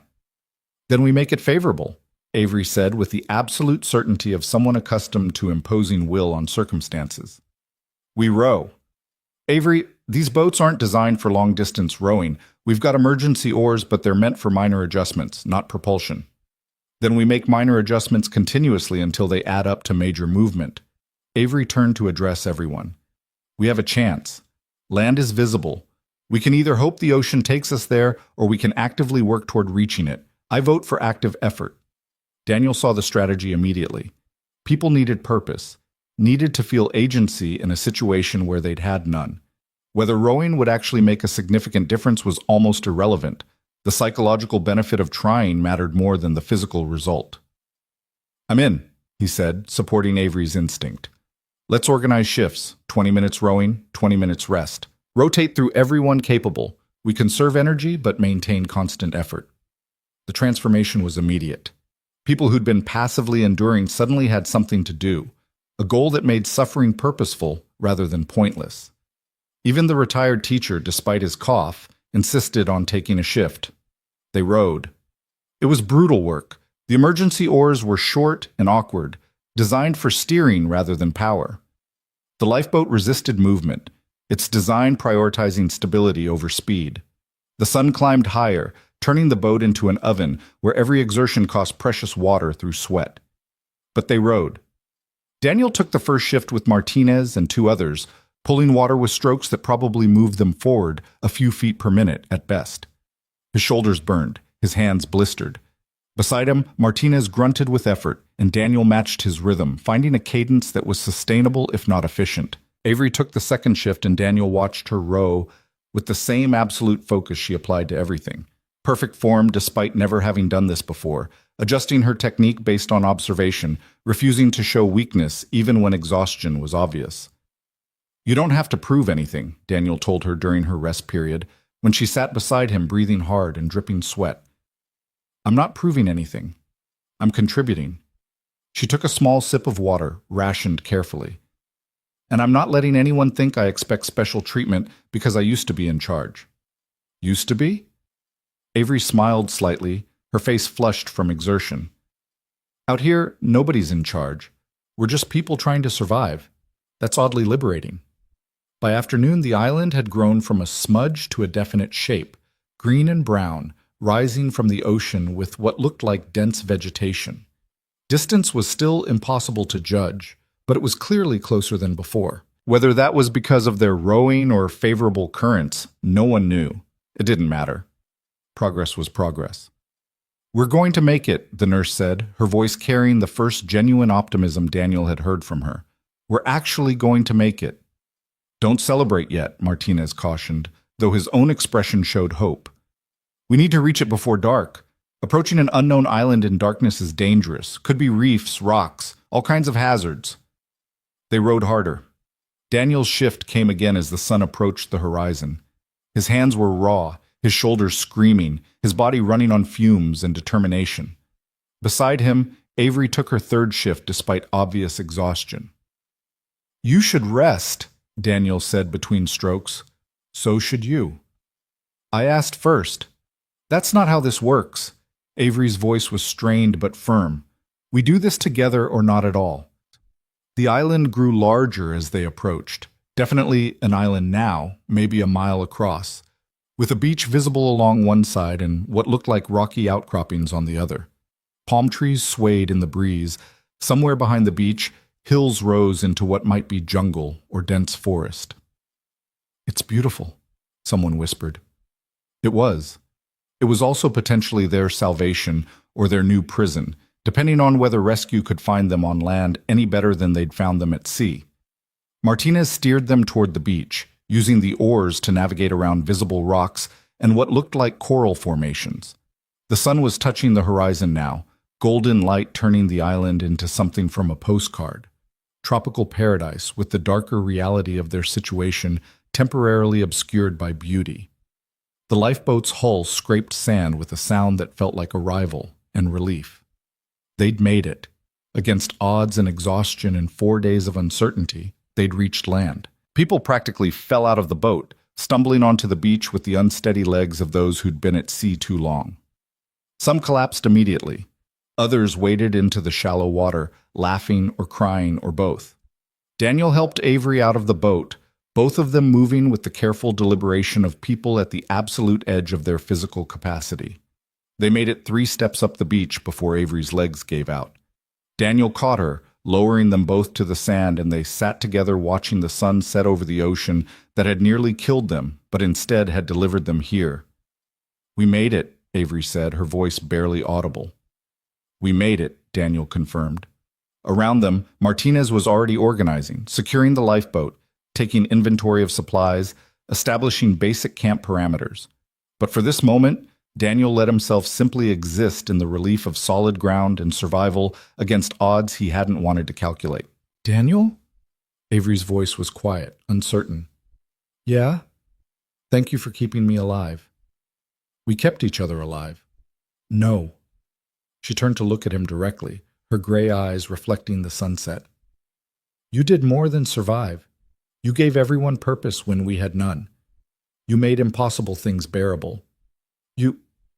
She stopped, seeming to struggle with articulation. You're the reason I didn't give up. Before Daniel could respond, she leaned forward and kissed him. It wasn't dramatic or passionate, just a brief press of lips, salt-tasted and exhausted and completely honest. When she pulled back, her expression was vulnerable in a way that made Daniel's chest ache. I'm sorry, Avery said quickly. That was inappropriate. I shouldn't have... Don't apologize, Daniel interrupted. He reached up, touching her face gently. Don't apologize for being honest. Is this honest? Or is it just relief and proximity and trauma making us think we feel things we don't actually feel? I don't know, Daniel admitted, but I know I want to find out. When we're rescued, when we're back in the real world, I want to see if this, he gestured between them, survives normal life. Avery smiled, tired and uncertain but genuine. Me too. They sat together on the beach as darkness fell and the others established camp, both of them too exhausted to move but too aware of each other to rest. Something had shifted between them, something that went beyond survival partnership into territory neither had mapped but both wanted to explore. We should help with camp, Avery said eventually, though she made no move to stand. We should, Daniel agreed, equally motionless. Martinez appeared above them, grinning despite obvious exhaustion. You two planning to sit there all night, or you want to see what we found? They followed him into the tree line where the others had discovered a small freshwater stream running down from the island's interior. Clear, cold water that tasted like salvation after days of rationed supplies. This changes everything, Martinez said. We've got fresh water, shelter materials, probably food sources. We can survive here indefinitely if we need to. Do we need to? The accountant asked. Won't rescue find us faster on an island than on the ocean? Maybe. Maybe not. Island could be uncharted, could be off normal shipping routes, but at least we're not dying of thirst. Martinez started organizing tasks. We need shelter before full dark. Basic structure, just enough to keep rain off if weather turns. Tomorrow we do proper exploration, figure out what resources we have, establish long-term camp. People moved with renewed energy despite exhaustion. Having purpose, having tasks, made everything more bearable. Daniel found himself working alongside Avery, gathering palm fronds for shelter construction, neither of them talking much but moving in synchronized efficiency that came from days of forced proximity. By the time full darkness fell, they'd constructed something that barely qualified as shelter, palm fronds stretched over a frame of branches, enough to provide minimal protection for the most vulnerable members of their group. The rest would sleep on the beach, under stars that were somehow brighter here than they'd been on the ocean. Daniel lay on the sand, staring up at constellations he couldn't name, his body simultaneously exhausted and too aware of everything to sleep. Beside him, Avery shifted position, her hand finding his in the darkness. I'm scared, she whispered. Of what? That this is temporary. That when we get back, everything we've discovered here will disappear. That I'll become the Ice Queen again and you'll become invisible and we'll pretend none of this mattered. Daniel squeezed her hand gently. Then we don't let that happen. We choose different. It's not that simple. It's exactly that simple. It's just not easy. There's a difference. Avery was quiet for a long moment, processing his words with the careful thought she gave everything important. Tell me about Emma, she said finally. Really tell me. What's she like? Daniel felt something in his chest expand at the question, that Avery wanted to know, wanted to understand the most important part of his life rather than treating it as irrelevant detail. He searched for words adequate to convey his daughter's entirety. She's 6 years old and absolutely fearless. She asks why about everything, and she doesn't accept simplified answers. She wants complete understanding, even when the concepts are beyond her age. She's kind to everyone, even people who don't deserve it. She has Rachel's optimism and my analytical mind, which means she believes in possibility while understanding probability. She sounds extraordinary. She is. She's the best thing I've ever been part of creating, and she's the reason I have to survive this, Avery. Not for career, not for myself, for her. You're a good father, Avery said quietly. I can tell from how you talk about her. She's lucky to have you. I'm lucky to have her. She makes me better than I would be otherwise. They lay together under the stars, hands linked, both of them acutely aware that they'd crossed some invisible boundary between professional relationship and personal connection. What existed between them now was undefined but undeniable. Trust earned through survival, attraction complicated by circumstance, potential that terrified them both because it required vulnerability neither had practiced. Daniel? Avery's voice was soft, almost hesitant. Yeah? When we get back, if we get back, will you introduce me to Emma? I want to meet the person who made you who you are. Daniel's throat tightened with emotion he couldn't quite name. The idea of Avery meeting Emma, of his two worlds intersecting, felt both terrifying and right. I'd like that, he said. Good.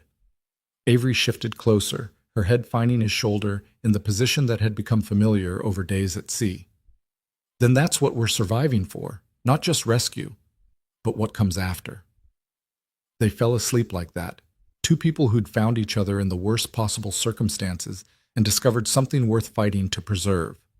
Morning came with the sound of waves and birds, and Martinez organizing work details. Daniel woke to find Avery already up, standing at the water's edge and staring at the ocean with an expression he couldn't quite read. He joined her, and she acknowledged his presence without looking over. I've been thinking about the rescue signal, she said. We have one emergency beacon left. The question is when to use it. Why is that a question? Because if we use it now, we're broadcasting our location before we know if this island can sustain us. If rescue doesn't come immediately, we've wasted our one shot. But if we wait, explore, establish a stable camp first, we make rescue less urgent. We take control of the situation instead of desperately hoping someone finds us. Daniel understood the logic, but also recognized the danger of that thinking. You're talking about delaying our best chance of rescue because you want to feel in control. Avery turned to face him, her expression defensive. I'm talking about making strategic decisions instead of panic-driven ones. Avery, we have people who need medical attention. The baby is dehydrated. Thompson's cough could be pneumonia. We don't have the luxury of strategy when lives are at risk. And what if rescue doesn't come? What if we broadcast our location and nobody responds and we've used our only signal? Then what? Then we survive anyway, but at least we tried. They stared at each other, the first real conflict between them surfacing with the intensity of people who'd been suppressing disagreement in favor of unity. You think I'm being controlling? Avery said flatly. I think you're reverting to what feels safe. Control, strategy, planning. But this isn't a business negotiation, Avery. This is survival. And sometimes survival means accepting you can't control the outcome. I hate that, Avery said, her voice tight with frustration. I hate being powerless. I know, but powerlessness doesn't mean hopelessness. We can activate the beacon and still explore the island, establish camp, prepare for long-term survival if rescue is delayed. They're not mutually exclusive. Avery looked back at the ocean, her jaw tight with the particular tension of someone struggling between instinct and logic. You're right, she finally said. I don't like it, but you're right. We activate the beacon. Martinez set up the emergency beacon on the beach's highest point, a small device that would broadcast their location to any rescue coordination systems in range. Whether anyone would receive it, whether anyone would respond, remained unknown. But at least they'd tried. Now we explore, Martinez said. Small group, basic reconnaissance. Figure out what resources we have, whether there's higher ground for signaling, any signs of previous human presence. Daniel, Avery, you're with me. Everyone else, continue establishing camp, gathering food and water, caring for those who need it. The three of them headed inland, following the freshwater stream up through increasingly dense vegetation. The island's interior was jungle, thick undergrowth, massive trees, the kind of biodiversity that suggested they were somewhere in the tropical Pacific, but offered no more specific location. This place could sustain us for months if necessary, Martinez observed, examining various plants.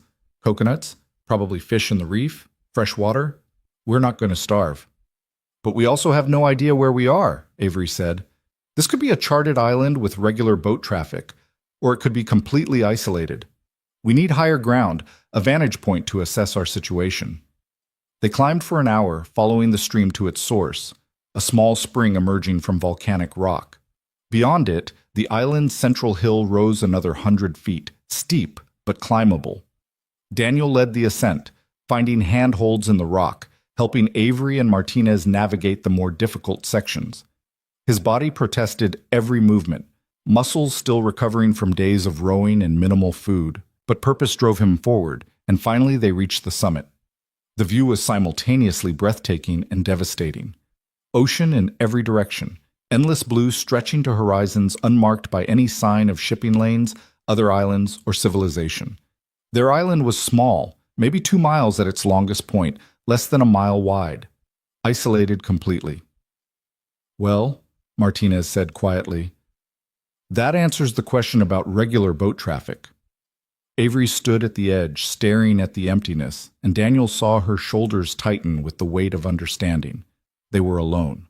Completely, absolutely alone. The beacon, she said. It might not reach anything.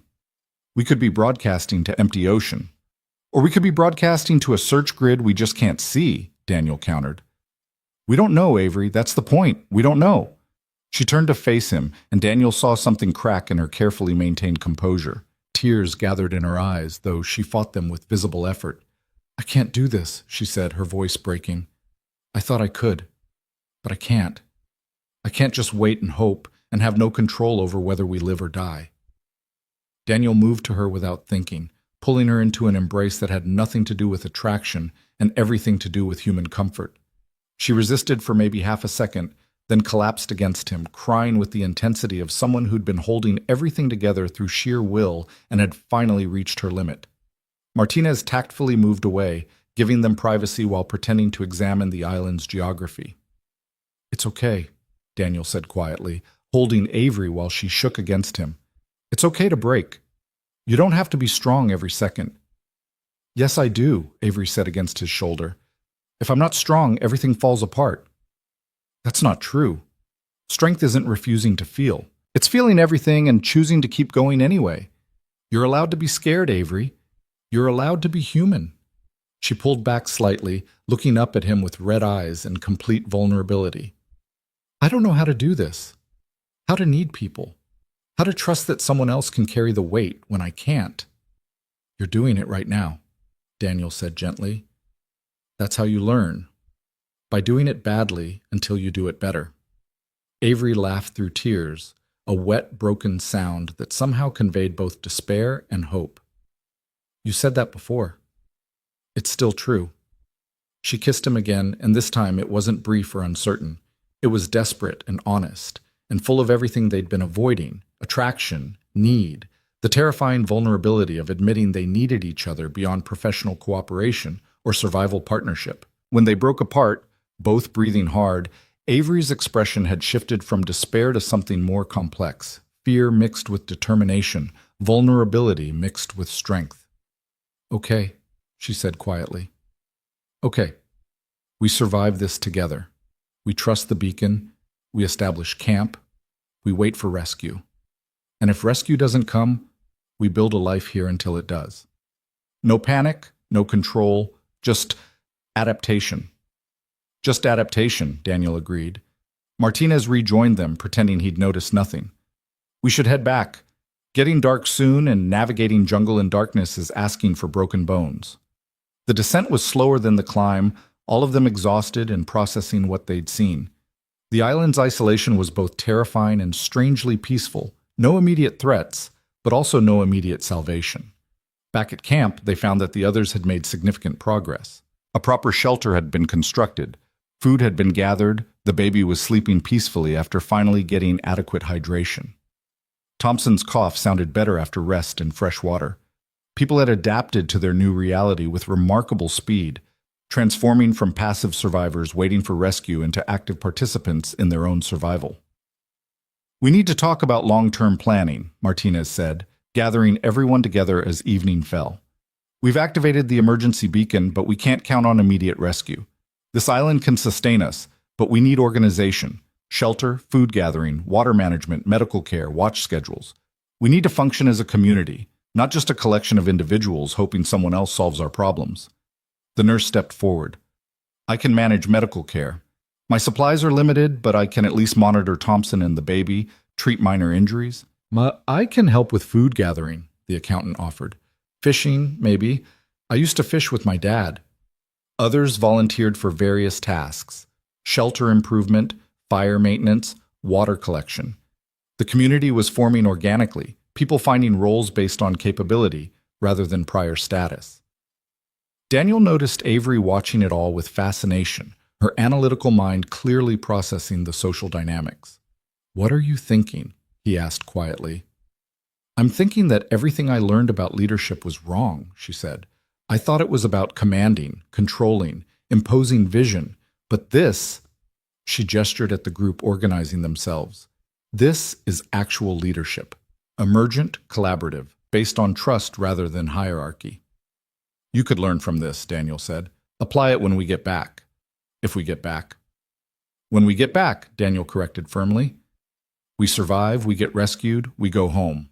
That's the only acceptable outcome." Avery smiled slightly.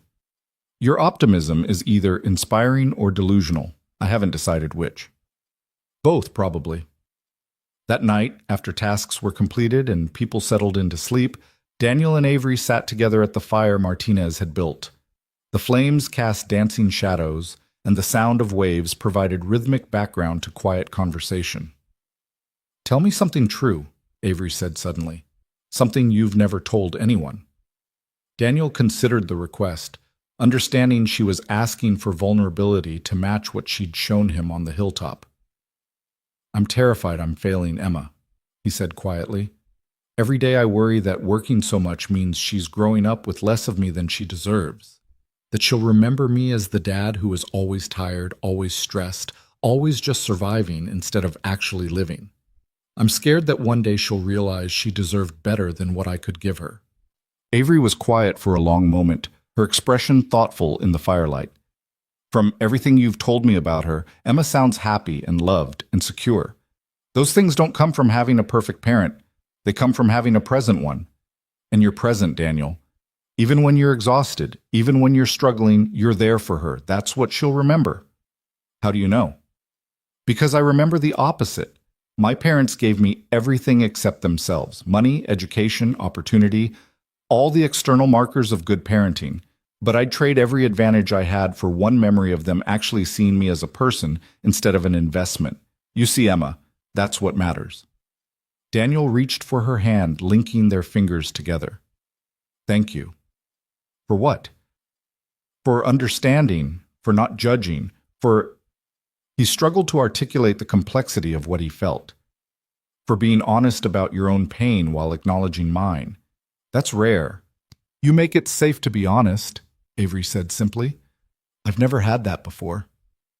They sat together in comfortable silence, watching the fire and listening to the ocean and existing in a moment that was both terrible and precious. Stranded, uncertain, but together in a way that felt significant beyond circumstance. "Avery?" Daniel said eventually. "Yeah?" "When we get rescued, I want this to be real.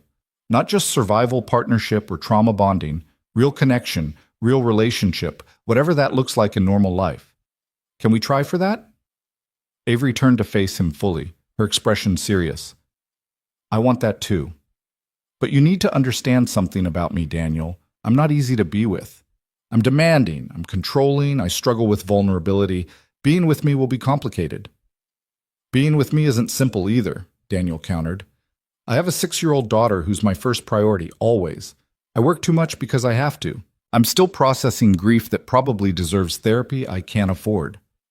"Complicated doesn't scare me, Avery. Distance does. Dishonesty does. Pretending this doesn't matter would scare me. But complicated? We can work with complicated."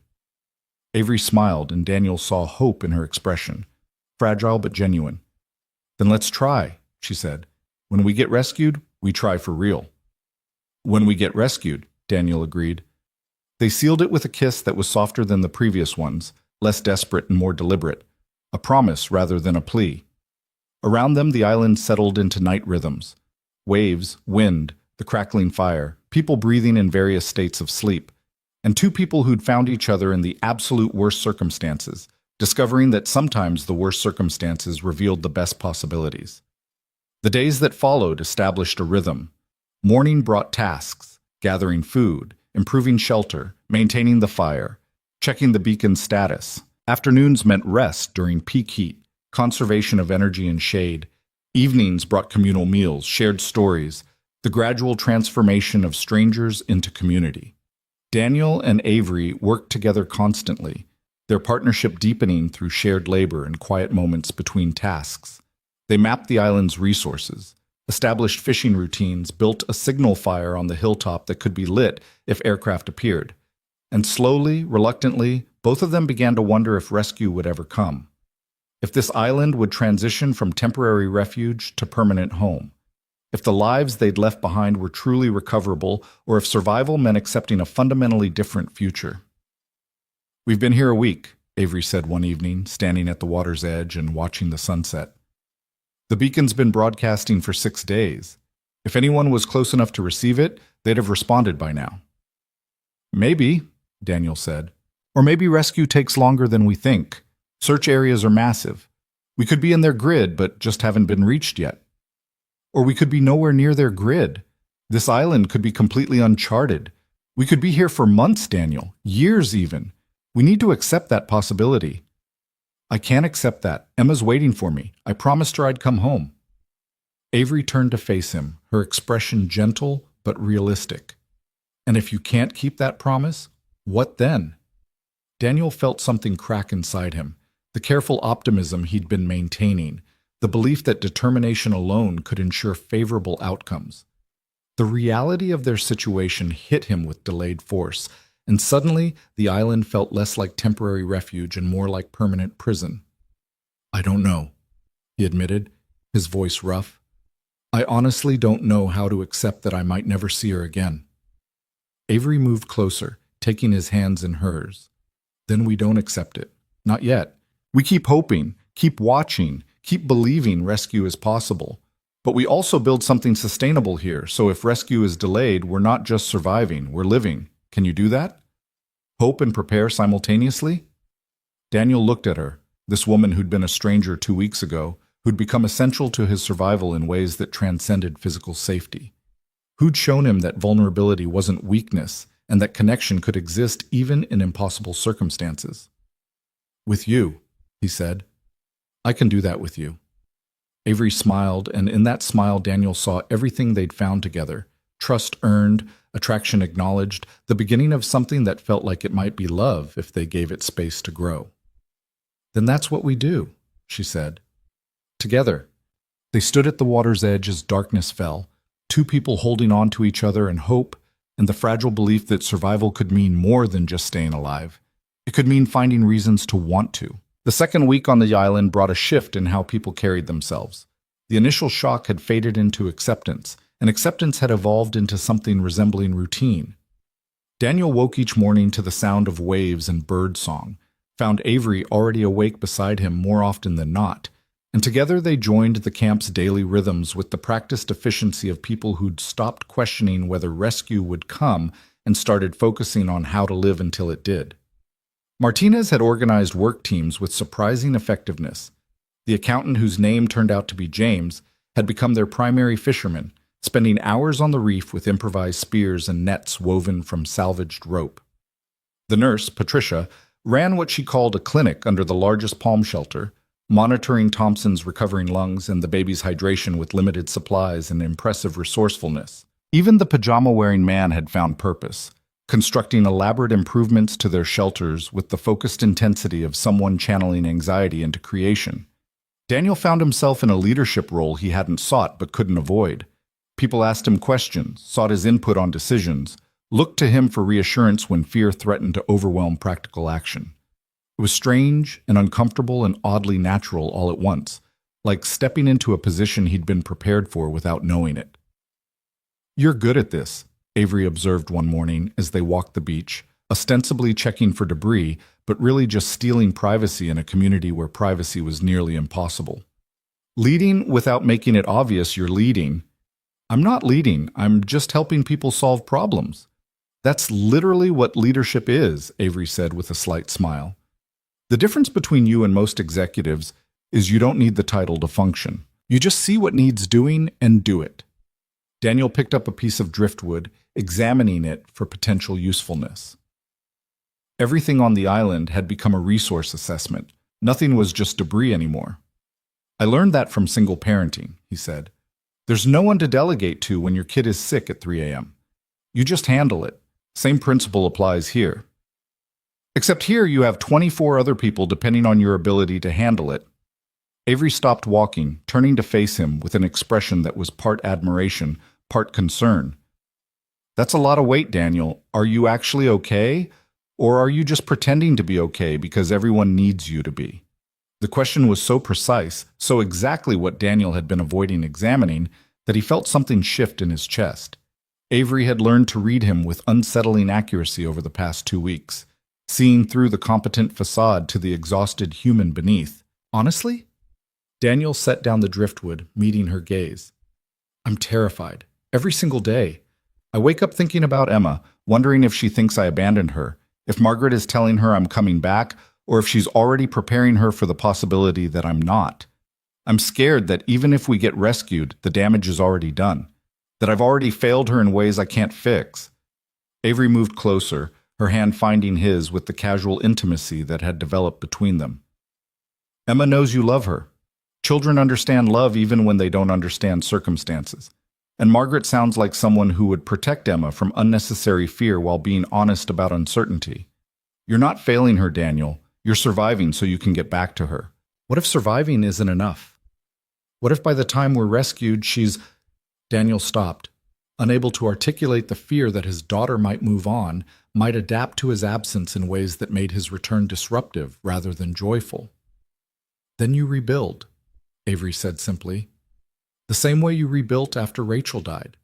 The same way you're rebuilding now, on this island. You don't give up because things are hard. That's not who you are. Daniel pulled her into an embrace, holding her with the desperate gratitude of someone who'd found unexpected strength in another person. Avery returned the embrace without hesitation, her arms tight around him, both of them taking comfort in physical connection that had become essential to their emotional survival. I love you, Daniel said quietly, the words emerging before he could calculate whether it was too soon, too complicated, too anything.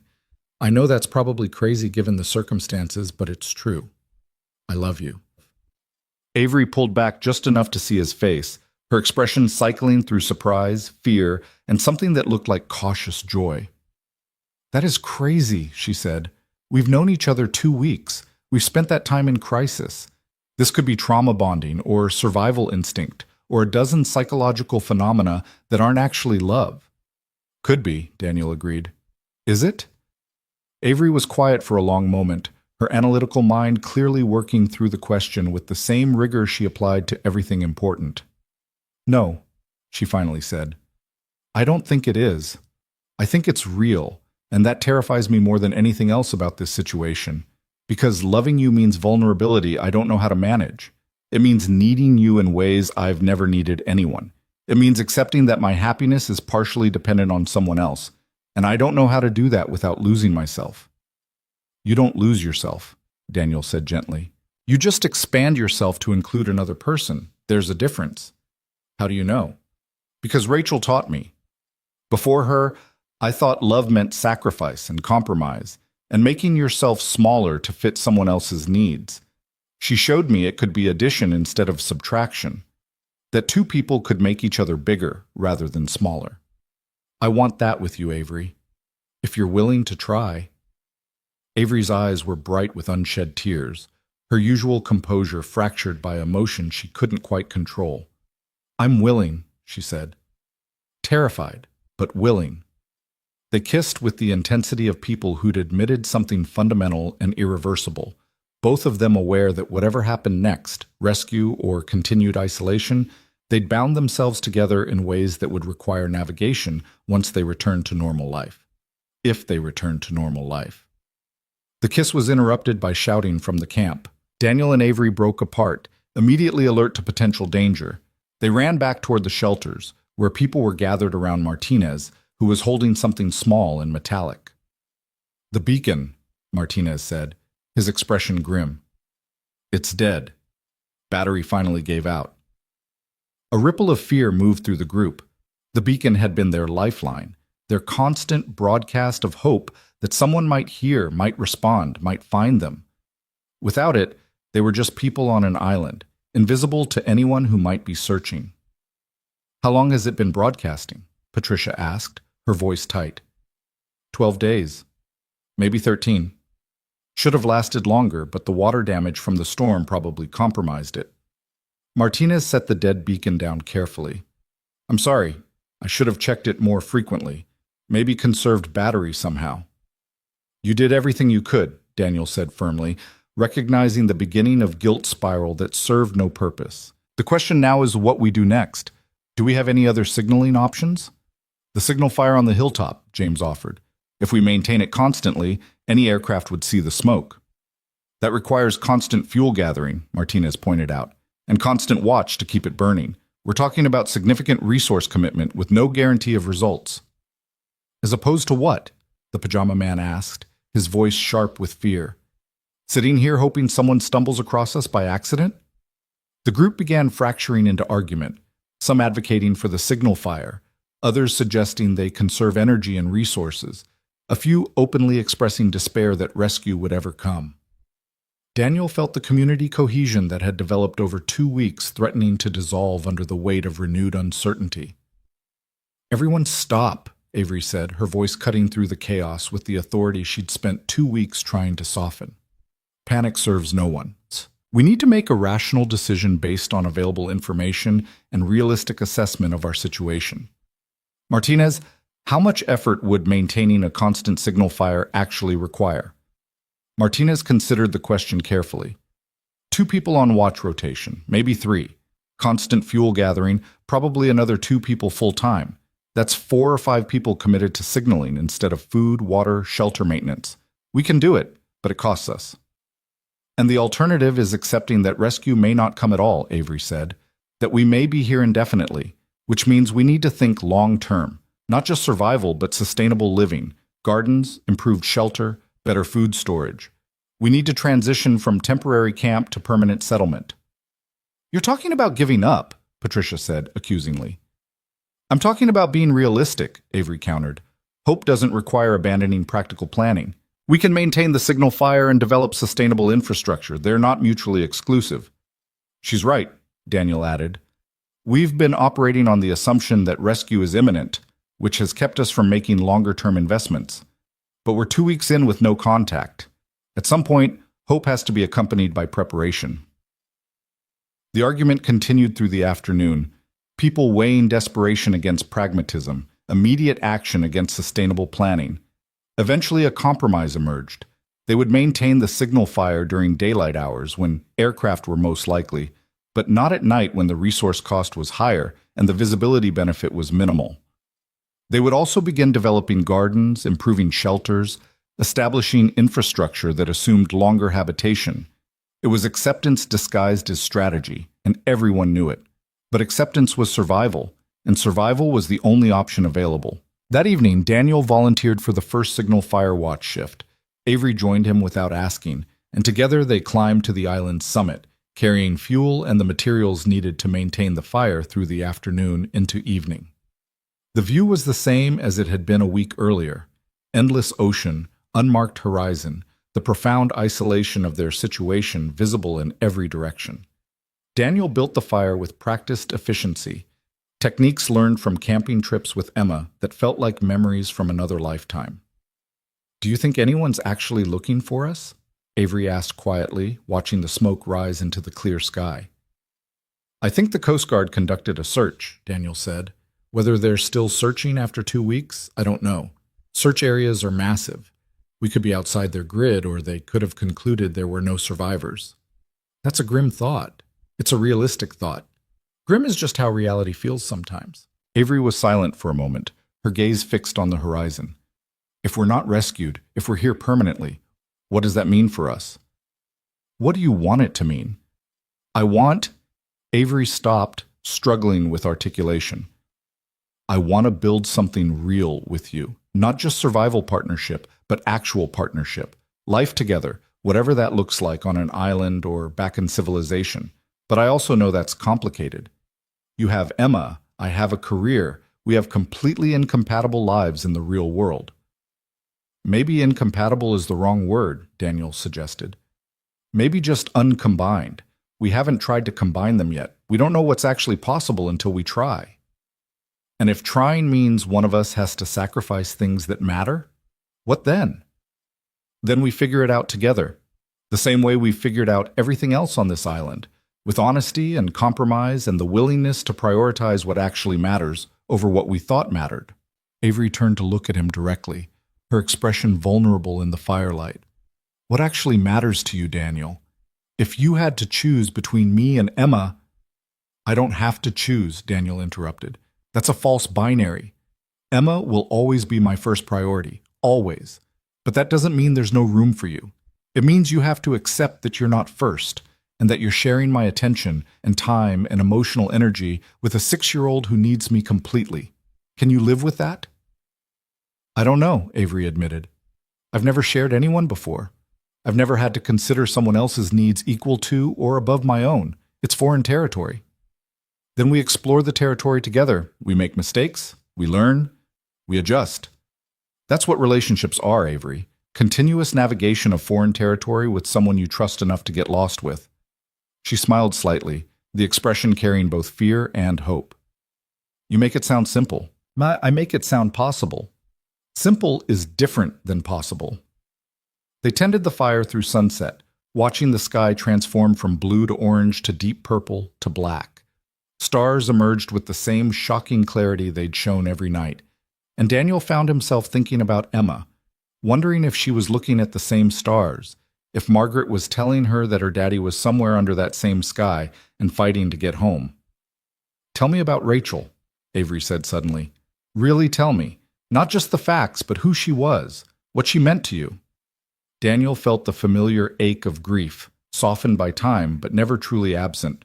Talking about Rachel with Avery felt strange and important all at once, introducing his past to his potential future, letting them coexist instead of competing.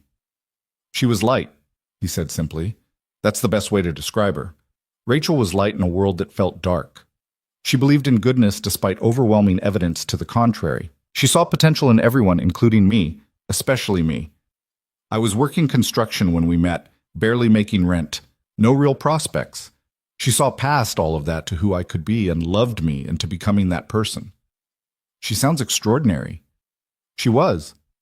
She was also frustrating because her optimism sometimes meant ignoring practical realities. She'd donate money we didn't have to causes she believed in. She'd invite homeless people to dinner when we barely had enough food for ourselves. She operated from a place of abundance mentality even when we were living in scarcity. That must have been hard, Avery said. It was. And it was also beautiful, because she taught me that scarcity is sometimes a choice. That generosity creates abundance instead of depleting it. I didn't understand that until she was gone, and I saw how her generosity had created a network of people who showed up for Emma and me when we needed it most. You miss her. Every day. But the missing has changed. It used to be this acute pain that made breathing difficult. Now it's more like Daniel searched for the right metaphor. Like background music. Always present, but not overwhelming the foreground. I can love her memory and still have room for new love. They don't cancel each other out. Avery reached for his hand, linking their fingers together. Thank you for telling me. For trusting me with that. Thank you for asking, for wanting to know. They sat together in comfortable silence, tending the fire and watching the stars and existing in a moment that felt suspended between past and future, grief and hope, loss and possibility. Around midnight, Martinez arrived to relieve them, bringing news that shifted everything. We have a problem, he said without preamble. Thompson collapsed an hour ago. Patricia thinks it's pneumonia that's progressed beyond what she can treat with our supplies. He needs antibiotics, proper medical care. He needs rescue, Daniel, soon. The Coast Guard cutter was organized chaos. Medical personnel conducting rapid assessments, survivors wrapped in thermal blankets despite the tropical heat, Coast Guard officers taking preliminary statements. Daniel sat on a bench near the stern, answering questions mechanically while his mind raced ahead to the reality waiting on shore. Emma, Margaret, his apartment, his job. The entire life he'd left behind that now felt impossibly distant. Avery was 3 benches away, speaking with a different officer, her posture rigid with the particular tension of someone trying to maintain composure under scrutiny. Their eyes met briefly across the deck, and Daniel saw his own uncertainty reflected back, relief at rescue complicated by terror about what came next. The officer interviewing Daniel was young, maybe mid-20s, with the earnest efficiency of someone following protocol exactly. And you were assigned to accompany Miss Monroe to the summit as operational support? Yes. Can you describe the evacuation procedure when the ship began taking on water? Daniel walked through the timeline again. The storm, the ship's distress, the lifeboat launch, the chaos of separation. He kept his answers factual, clinical, avoiding the emotional weight of watching Avery nearly go overboard, or the 4 days adrift, or the 2 weeks on the island. Those details felt private, protected, not for official record. And your relationship with Ms. Monroe, the officer said, consulting his notes. Several survivors mentioned you two were close. Can you clarify the nature of that relationship? Daniel felt his defenses rise immediately. We supported each other through a survival situation. What exactly are you asking? Just gathering information, sir. Some survivors indicated romantic involvement. I need to note it for the record. Note whatever you want, Daniel said, his voice flat. Ms. Monroe and I developed a close working relationship under extreme circumstances. Beyond that is personal. The officer made a notation, and Daniel resisted the urge to grab the tablet and see what was being written. Everything felt invasive suddenly. Questions that seemed routine but carried implications about credibility, about appropriateness, about whether what he and Avery had found together would be dismissed as trauma response rather than genuine connection. The interview concluded, and Daniel was directed to medical evaluation. A doctor who looked barely old enough to have finished residency examined him with practiced efficiency, checking vitals, hydration levels, treating the blisters on his hands, and the sunburn across his shoulders. You're in remarkable condition considering the circumstances, the doctor said. Some dehydration, minor injuries, but nothing requiring immediate intervention. We'll keep you overnight for observation, run full labs, but I expect you'll be cleared for release tomorrow. Can I make a phone call? Daniel asked. I need to contact my daughter. She doesn't know... His voice cracked unexpectedly. She doesn't know I'm alive. The doctor's expression softened immediately. Of course. There's a satellite phone available for survivors. I'll have someone bring it to you. 10 minutes later, Daniel held the phone with shaking hands, dialing Margaret's number from memory. It rang 4 times before she answered, her voice cautious in the way people sound when receiving calls from unknown numbers. Hello? Margaret, it's Daniel. The sound that emerged from the phone was part sob, part laugh, holy relief. Daniel? Oh my God, Daniel, are you... They said there were survivors, but they wouldn't confirm names, and I've been... Oh my God, you're alive. I'm alive. I'm on a Coast Guard cutter. We're heading to port. I'm okay. Is Emma... She's at school. Daniel, she's been so brave, but she asks about you every single day, and I didn't know what to tell her. I didn't want to... Margaret's voice broke. I'm so glad you're alive. Can you pick her up early? I need to talk to her. I need her to know I'm coming home. Of course. Of course. I'll get her right now. Are you sure you're okay? You're not injured? I'm fine. Exhausted, but fine. Margaret, thank you for taking care of her. I can't... Daniel couldn't find words adequate to express what Margaret's care had meant, the security it had provided, knowing Emma was safe and loved. Thank you. Your family, Margaret said simply. That's what family does. Hold on, I'm getting in the car now. Give me 20 minutes. The call disconnected, and Daniel sat holding the phone, trying to prepare for a conversation with his 6-year-old daughter who'd spent 2 weeks thinking her father might be dead. How did you explain survival to a child? How did you convey that sometimes life was terrifying and uncertain, but you kept fighting anyway? Avery found him during the wait, settling onto the bench beside him without asking permission. She looked exhausted, her usual composure frayed at the edges. "How was your interview?" she asked. "Invasive. Yours?" "Similar. Apparently our relationship is newsworthy." She said the word with slight distaste. The officer kept asking whether my judgment was compromised by personal involvement with subordinate personnel, as if that's relevant to anything about the rescue. "Is it?" Daniel asked. "Relevant, I mean."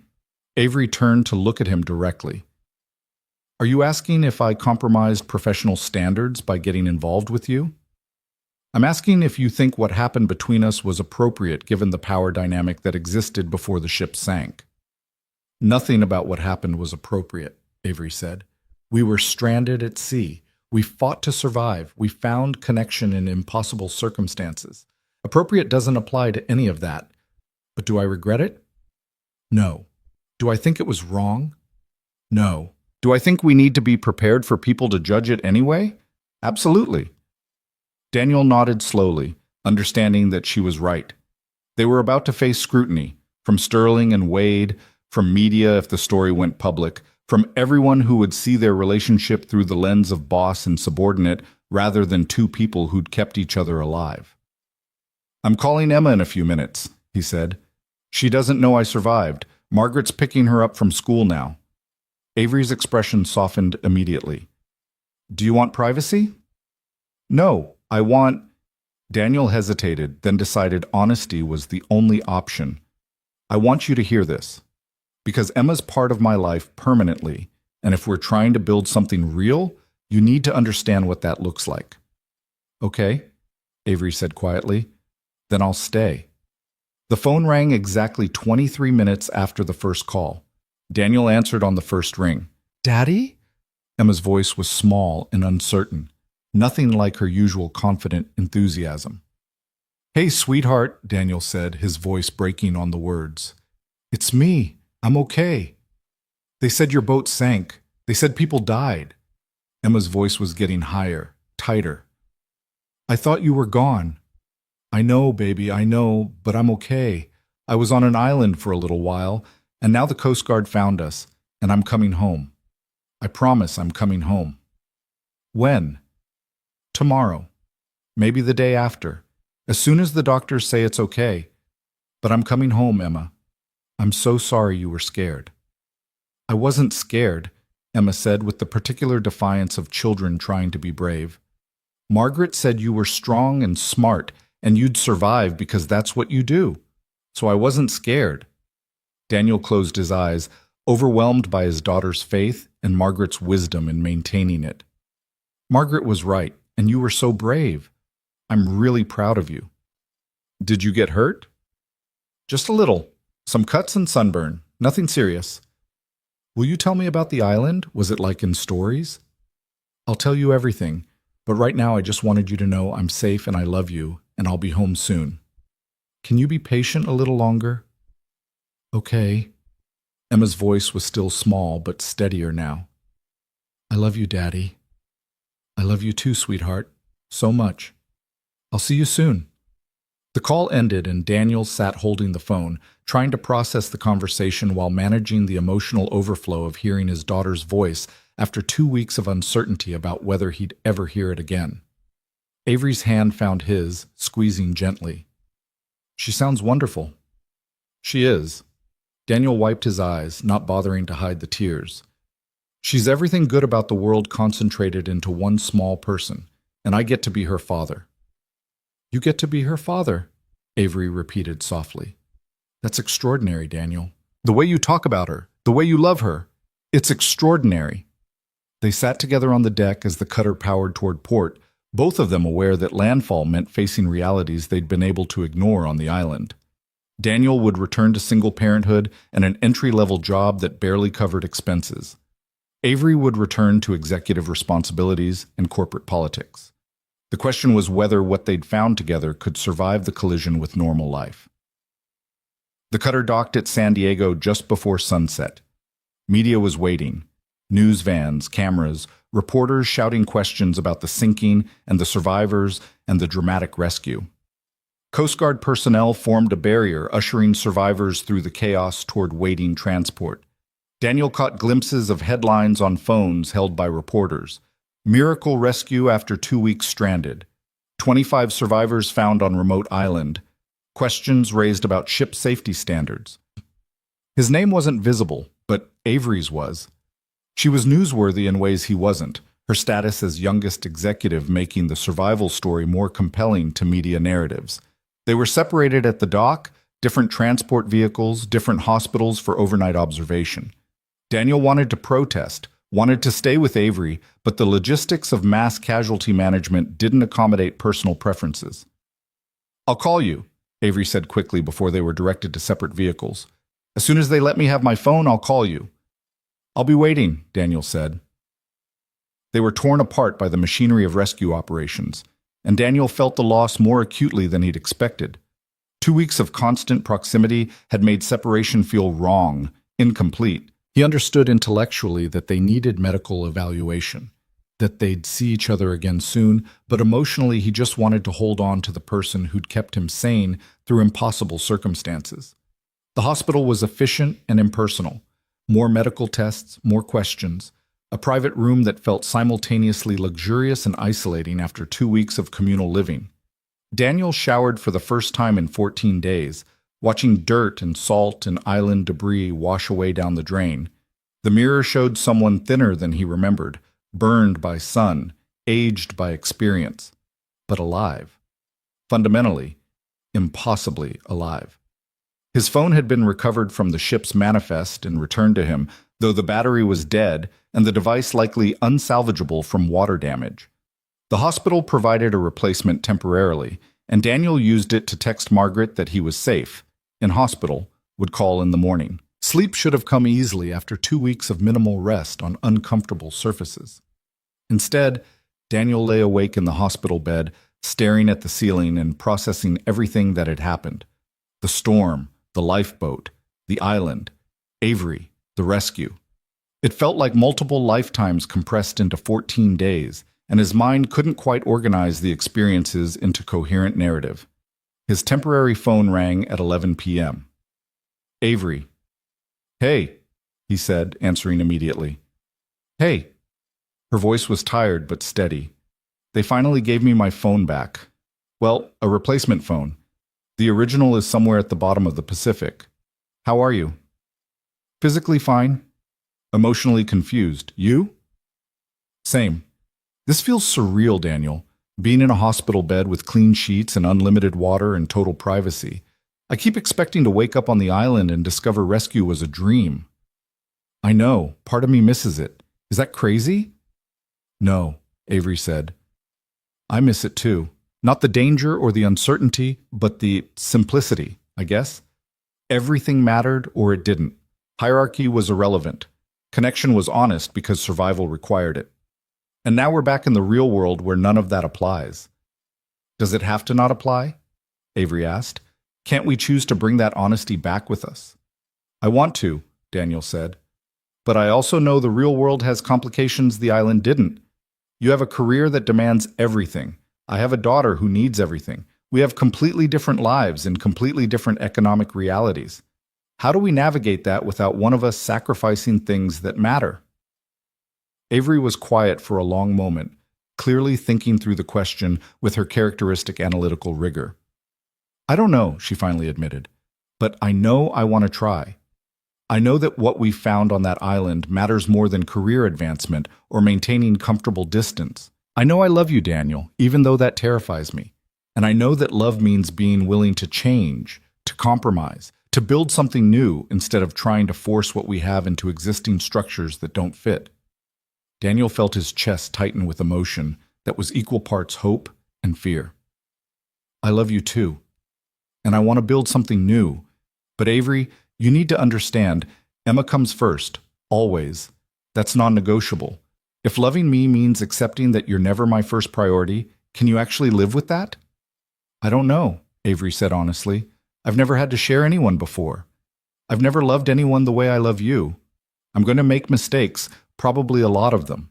I'm going to struggle with jealousy and insecurity and all the messy emotions I've spent my adult life avoiding, but I want to try, Daniel. I want to learn how to love you and Emma both, even if I'm terrible at it initially. You won't be terrible at it. You don't know that. I know you, Daniel said. I know that when you commit to something, you commit completely. I know that you're capable of extraordinary growth when you choose to be vulnerable.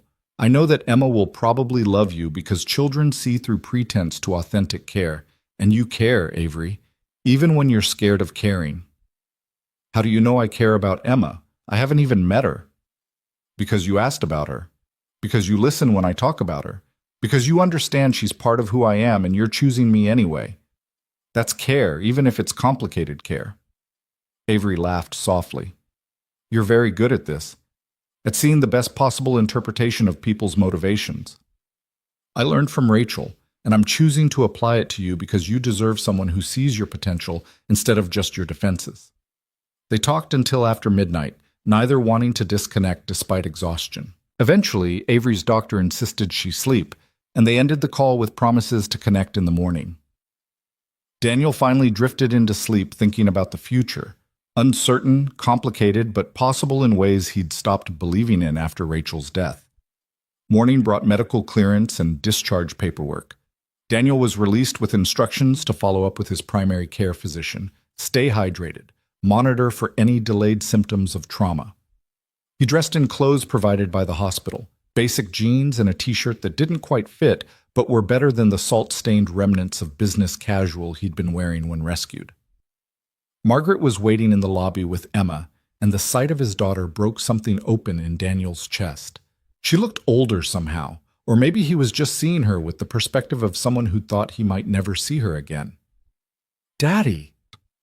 Emma ran to him, and Daniel dropped to his knees, catching her in an embrace that felt like coming home in relief and overwhelming gratitude all compressed into a single moment. Hey, sweetheart, he said, his voice rough with emotion.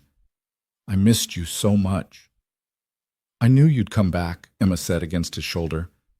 Margaret said you always come back. Daniel looked up at Margaret over Emma's head, mouthing thank you with an intensity that couldn't possibly convey adequate gratitude. Margaret just smiled, her eyes wet with her own tears. They drove back to his apartment in Margaret's car, Emma chattering about school and the 2 weeks she'd spent with Margaret and everything she wanted to tell him. Daniel listened with the full attention he'd been preserving for this moment, letting Emma's voice wash over him like healing. The apartment was exactly as he'd left it, cluttered with the organized chaos of single parenthood, Emma's drawings on the refrigerator, dishes in the sink from a breakfast he'd eaten 3 weeks ago. It should have felt familiar. Instead, it felt foreign, like visiting a life he'd abandoned rather than returning to one he'd been fighting to reach. Can I make you tea? Margaret asked. Or coffee? You look exhausted. Coffee would be great, thank you. Margaret moved into the kitchen with the ease of someone who'd spent 2 weeks managing the space, leaving Daniel and Emma in the living room. Daddy, your hands are all hurt, Emma said, noticing the bandages on his palms. I had to row a boat for a long time. It made blisters. Did it hurt? Yes, but I was rowing to get back to you, so it was worth it. Emma processed this with the serious consideration she gave everything important. Tell me about the island. Was it scary? Sometimes, but there were other people with me, and we helped each other. We built shelters and found food and took care of each other until the Coast Guard found us. Were there any kids? A few. There was a baby and some older children. They were very brave. Were you brave? Daniel thought about the question carefully. I tried to be. Sometimes I was scared, but I kept going anyway. That's what brave means, being scared but doing what you need to do. Emma nodded slowly. Margaret says that too. She says you're the bravest person she knows. Margaret's very kind, but you were brave too, sweetheart. Being patient and trusting that I'd come home took a lot of courage. It was hard, Emma admitted. But I remembered what you always say, that we do hard things because we're strong. Daniel pulled her close again, overwhelmed by how much he'd missed her and how much she'd grown in just 2 weeks. Children change so quickly at this age, and he'd missed 14 days of her life that he could never get back. Margaret returned with coffee, and they sat together in the living room while Emma showed Daniel drawings she'd made, colorful depictions of islands and boats, and a figure she identified as Daddy coming home. She drew one every night, Margaret said quietly. Her way of processing the uncertainty. Daniel looked at the stack of drawings, each one a window into his daughter's emotional state during his absence. Some were bright and optimistic. Others were darker, more chaotic. All of them ended with him coming home.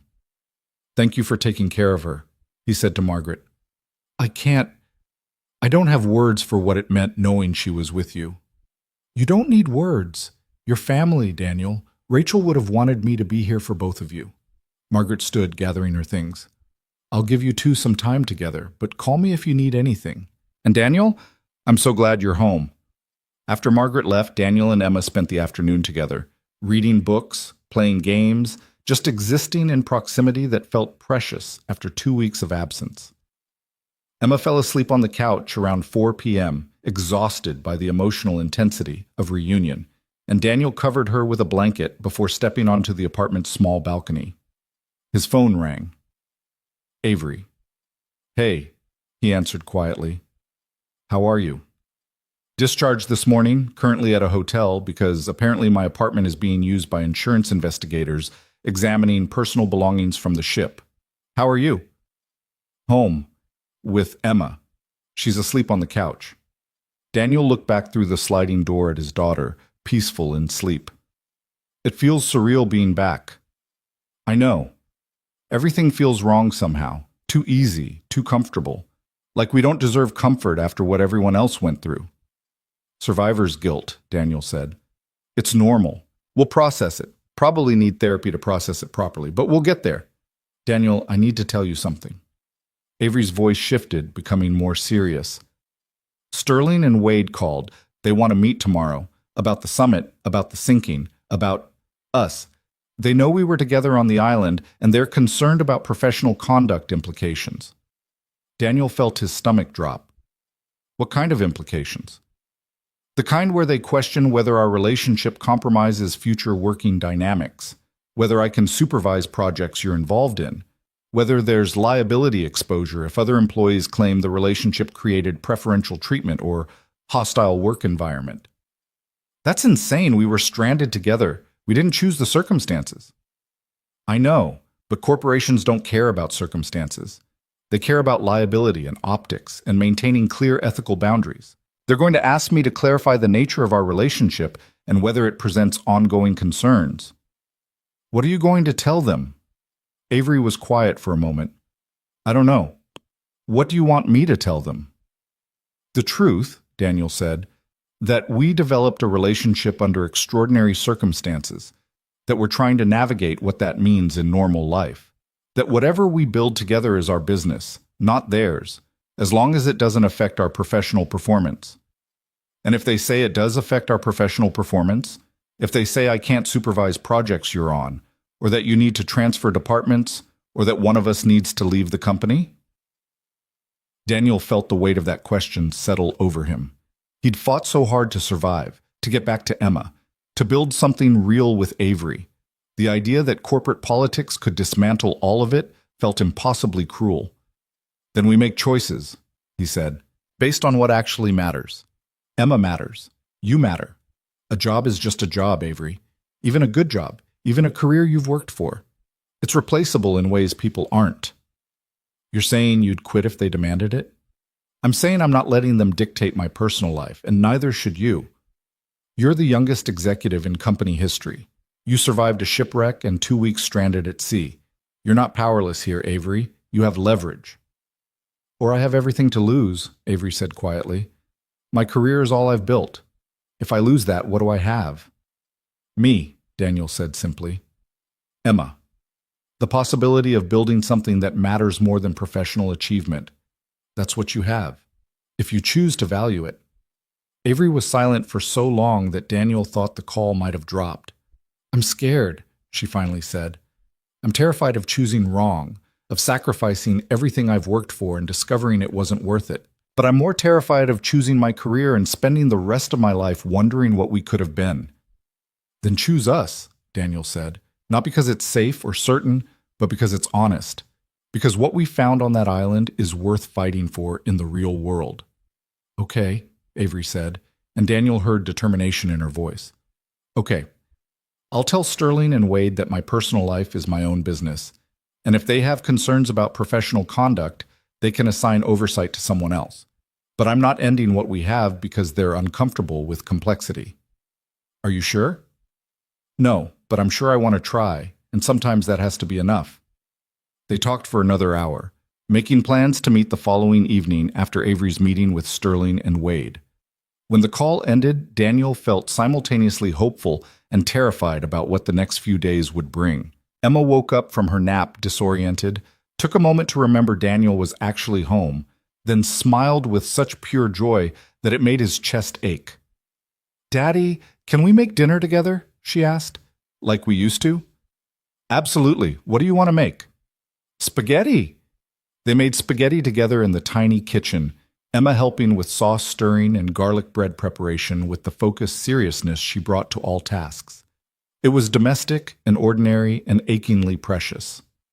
After 2 weeks when Daniel had thought he might never experience ordinary again. Over dinner, Emma asked questions about the island, what they ate, where they slept, whether there were animals. Daniel answered honestly but carefully, sharing the adventure without the terror, giving her age-appropriate truth without traumatic details. "Did you make friends?" Emma asked. "I did. There was someone named Avery who was very brave and smart. We helped each other a lot." "Is Avery a grown-up?" "Yes." "Is Avery nice?" Daniel smiled at the transparent questioning. "Avery is very nice, and I think you'd like her." "Will I meet her?" "Would you want to?" Emma considered this with characteristic seriousness.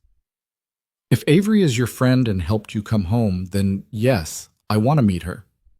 Daniel felt emotion catch in his throat.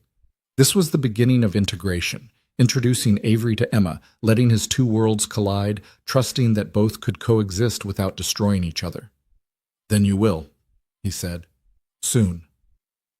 The next evening, Daniel brought Emma to Margaret's house with the explanation that he had a meeting for work. It wasn't exactly a lie. He was meeting Avery after her Sterling and Wade debrief, but it felt dishonest somehow to not tell Emma the complete truth. He met Avery at a quiet restaurant far from Sterling and Wade's offices, somewhere neutral and private where they could talk without professional surveillance. She looked different in business attire, more like the executive he'd first met, less like the woman he'd held through storms and survival. But when she saw him, her expression shifted into something softer, more genuine, and Daniel saw the person beneath the professional armor. "How did it go?" he asked after they'd ordered. "About as expected. They expressed concern about professional boundaries. I expressed commitment to maintaining appropriate conduct while asserting that my personal life is my own business. They suggested it might be best if we avoided working on projects together directly. I agreed that was reasonable accommodation." "That's it?" "For now. They're concerned about optics if the relationship becomes public knowledge. Youngest female executive dating subordinate employee plays into narratives they'd rather avoid. But they're not demanding we end the relationship or that either of us resign. Just asking for discretion and professional distance. Can you live with that?" Avery met his gaze directly. "Can you? You're the one who will be navigating workplace dynamics where everyone knows your girlfriend is an executive. That's going to create assumptions, resentment, accusations of preferential treatment, even when none exists." "Girlfriend," Daniel said, testing the word. "Is that what we're calling this?" "I don't know. What would you call it?" "Complicated," Daniel said with a slight smile. "Important, terrifying, worth protecting despite not having appropriate labels." "So we're in a complicated, important, terrifying, label-deficient relationship," Avery said. "That's very on brand for us." "It is." Daniel reached across the table, taking her hand. "Avery, I need to ask you something important. Are you ready to meet Emma?" He saw her expression shift immediately, fear crossing her face despite obvious efforts to hide it. "Already?" she asked. "Not tomorrow, but soon, because Emma's my life. And if we're building something real, you need to be part of that life, not separate from it. What if she doesn't like me? She will. But even if the initial meeting is awkward, we work through it, the same way we've worked through everything else. Avery was quiet for a long moment, clearly processing the weight of what he was asking. Okay, she finally said. When you think the timing is right, I'll meet her. I'll probably be terrible at it initially. I have no experience with children, and 6-year-olds are terrifying, but I'll try. That's all I'm asking. Just try. They ate dinner talking about logistics and practicalities, when Avery's apartment would be accessible again, whether Daniel needed to find new employment to avoid workplace complications, how they'd navigate public appearances given media interest in the survival story. It was mundane conversation about extraordinary circumstances, and somehow that made it feel more real than any of the intensity on the island had. After dinner, they walked through the city streets, maintaining careful physical distance in case anyone recognized them. Everything felt constrained by external observation in ways that made Daniel miss the island's isolation. "This is going to be hard," Avery said quietly. "Harder than I expected. The real world has so many more rules than survival did." "Do you regret it, choosing to try this?" "No, but I'm acknowledging the difficulty. That's not the same as regret." They reached Daniel's car and he turned to face her properly. "Come over this weekend," he said. "Saturday afternoon. Meet Emma. No pressure, no expectations. Just meet the most important person in my life and let her meet the person who's becoming equally important." Avery's expression cycled through fear and determination before settling on something resembling acceptance. "Okay," she said. "Saturday. What should I bring?" "Just yourself." Emma's perceptive. She'll see through any performance to authentic care. So just be honest. "Honest," Avery repeated. "That's what you keep asking for. Honesty." "It's what matters," Daniel said simply. They parted with a brief kiss, careful and restrained, nothing like the desperate embraces on the island, but carrying the same fundamental truth, that they'd chosen each other despite complications, that they were committed to navigating difficulty together. Saturday arrived with anxiety Daniel hadn't anticipated. He cleaned the apartment obsessively, prepared lunch with excessive care, talked to Emma about meeting someone important to him without creating unrealistic expectations. "Is this Avery from the island?" Emma asked, immediately connecting the dots. "Yes, she's my friend, and I wanted you two to meet." "Is she your special friend?" Emma asked with the knowing tone of children who understood more than adults gave them credit for. "She might be. Is that okay with you?" Emma considered this seriously. "Will she try to be my new mom?" Daniel's heart broke a little at the question. "No, sweetheart. No one will ever replace your mom. Rachel will always be your mom. But Avery might become someone else important in both our lives, someone who cares about us." "Okay," Emma said. "I'll meet her. But if I don't like her, you'll tell her to leave, right?" "I'll tell her we need more time. But I think you will like her, Emma. I think she's going to try really hard to be someone you can trust." Avery arrived exactly on time, carrying a wrapped gift that she handed to Daniel with visible nervousness. "I didn't know what 6-year-olds like," she said quietly, "so I got books. Books are safe, right? Books are perfect." He led her inside, where Emma was waiting in the living room with the particular stillness of someone evaluating a new situation. "Emma, this is Avery. Avery, this is Emma." "Hi, Emma," Avery said, and Daniel heard the effort behind her attempt at casualness.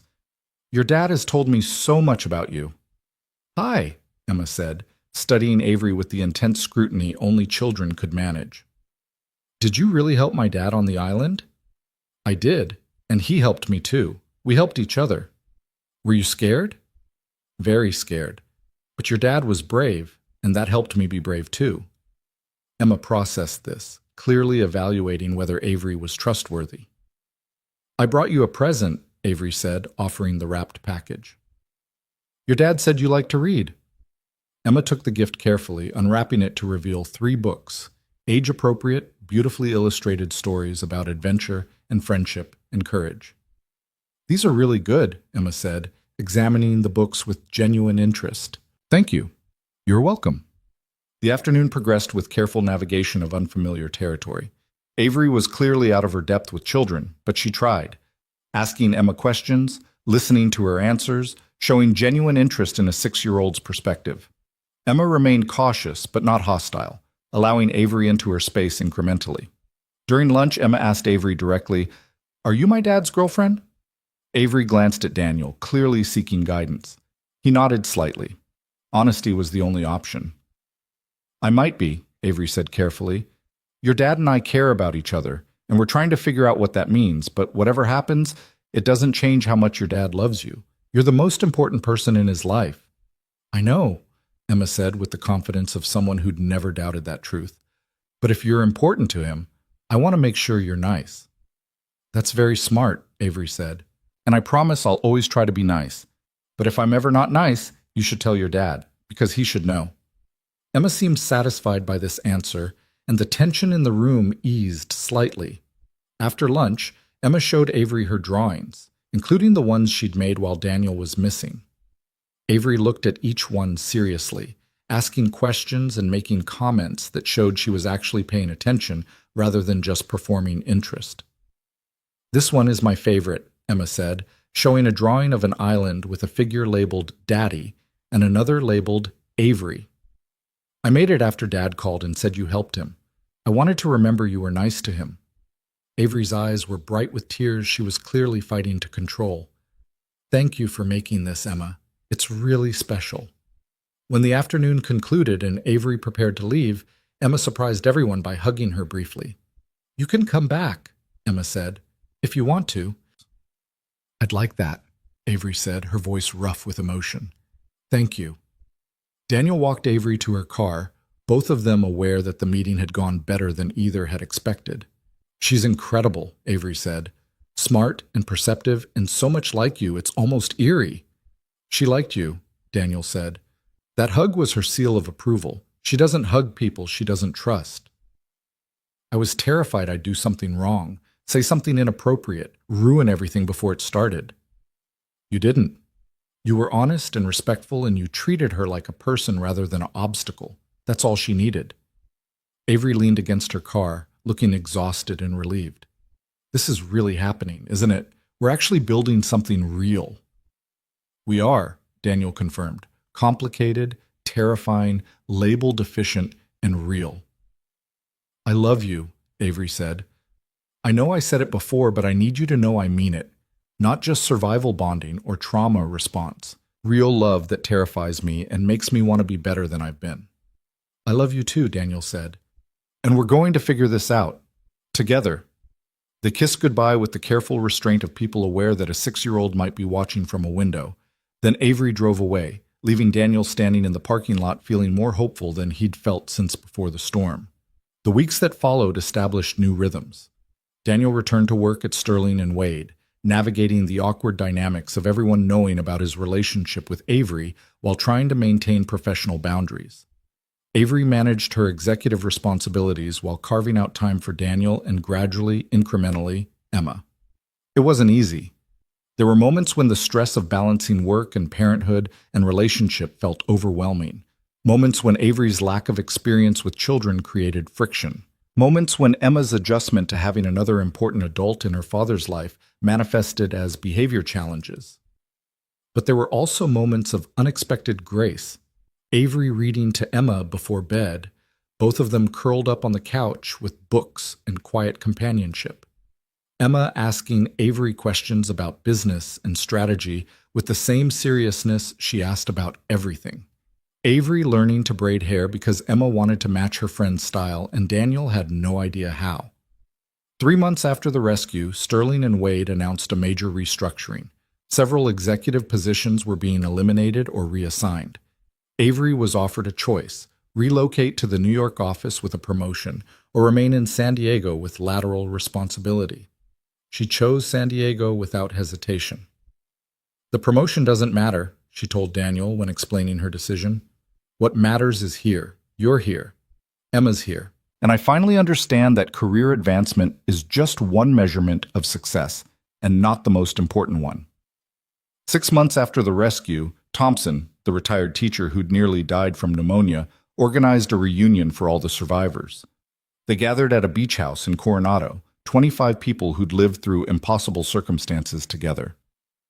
Daniel and Avery arrived with Emma, who was fascinated to meet the people from her father's island stories. The afternoon was strange and beautiful. People who'd shared trauma finding joy in survival, children playing in the sand, adults sharing updates on how they'd rebuilt their lives. Martinez had gone back to sea. Patricia had started a nonprofit providing emergency medical training. James, the accountant, had quit his job and was now teaching sailing.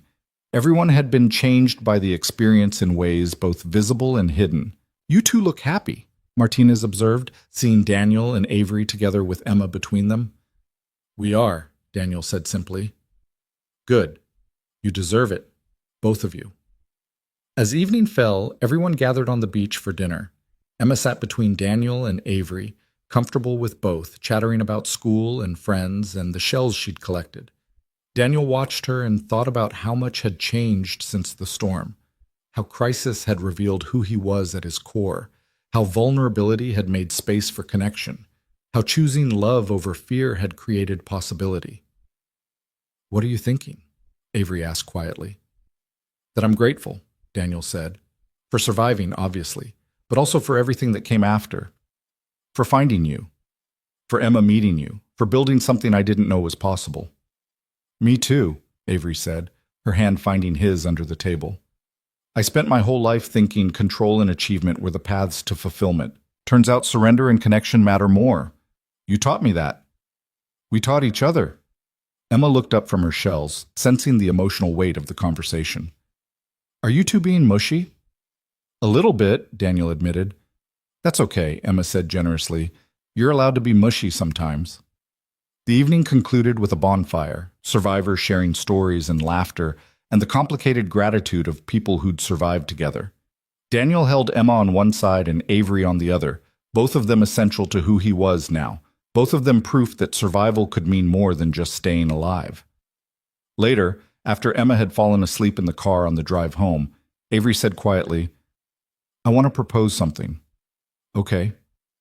"I want to move in together, not immediately, but soon. I want to wake up with you and Emma and build a life that acknowledges we're family now, even if the configuration is non-traditional." Daniel felt his heart rate increase with a combination of joy and terror. "Are you sure? That's a big step. There's no going back once you commit to living with a single dad and his 6-year-old. "I'm sure. I'm terrified, but sure. I love you, Daniel. I love Emma. I want to build something permanent instead of just navigating between separate lives." "Then let's do it," Daniel said. "Let's build something permanent." 6 months later, they moved into a new apartment, bigger than Daniel's studio, with space for Emma's room and a home office for Avery and a life they were creating together. It wasn't perfect. Avery still struggled with the chaos of children, Daniel still worried about financial stability, Emma still had moments of missing her mother that no amount of love from Avery could replace. But it was real. It was honest. It was built on the foundation of two people who'd survived impossible circumstances and chosen to keep choosing each other despite complications. One evening, after Emma was asleep and they sat together on the couch in their new home, Avery said, "Do you ever regret it? The storm, the island, all of it?" Daniel considered the question carefully. "I regret the people who died. I regret the trauma everyone experienced. But do I regret what we found? No, I wouldn't choose the circumstances, but I'm grateful for the outcome." "Me too," Avery said. "And I think I'm finally happy, Daniel. Actually, genuinely happy. Not achieving, not acquiring, just content. That's new for me. It looks good on you." They sat together in comfortable silence, two people who'd been strangers when a storm hit, who'd become partners when survival required it, who'd chosen to become family when normal life resumed. The path had been impossible to predict, the outcome uncertain until they'd committed to it, but here they were, building something real from the wreckage of what had been. Outside, the city continued its rhythms. Ships moved across distant waters, carrying people toward destinations unknown. Storms formed and dissipated across oceans vast and indifferent. And somewhere, on a small island in the Pacific, Palm trees swayed in trade winds, and waves crashed against beaches where 25 people had learned that survival meant more than just staying alive. It meant finding reasons to want to live, and having the courage to protect those reasons once you found them. Daniel looked at Avery, at the home they'd built, at the life they were creating one imperfect day at a time, and felt the particular peace that came from knowing he'd survived the worst and found the best. That love, in whatever form it took, was worth every risk. That vulnerability was strength. That connection was salvation. That sometimes the storm that destroyed everything was the same storm that made new life possible. And that was worth surviving for.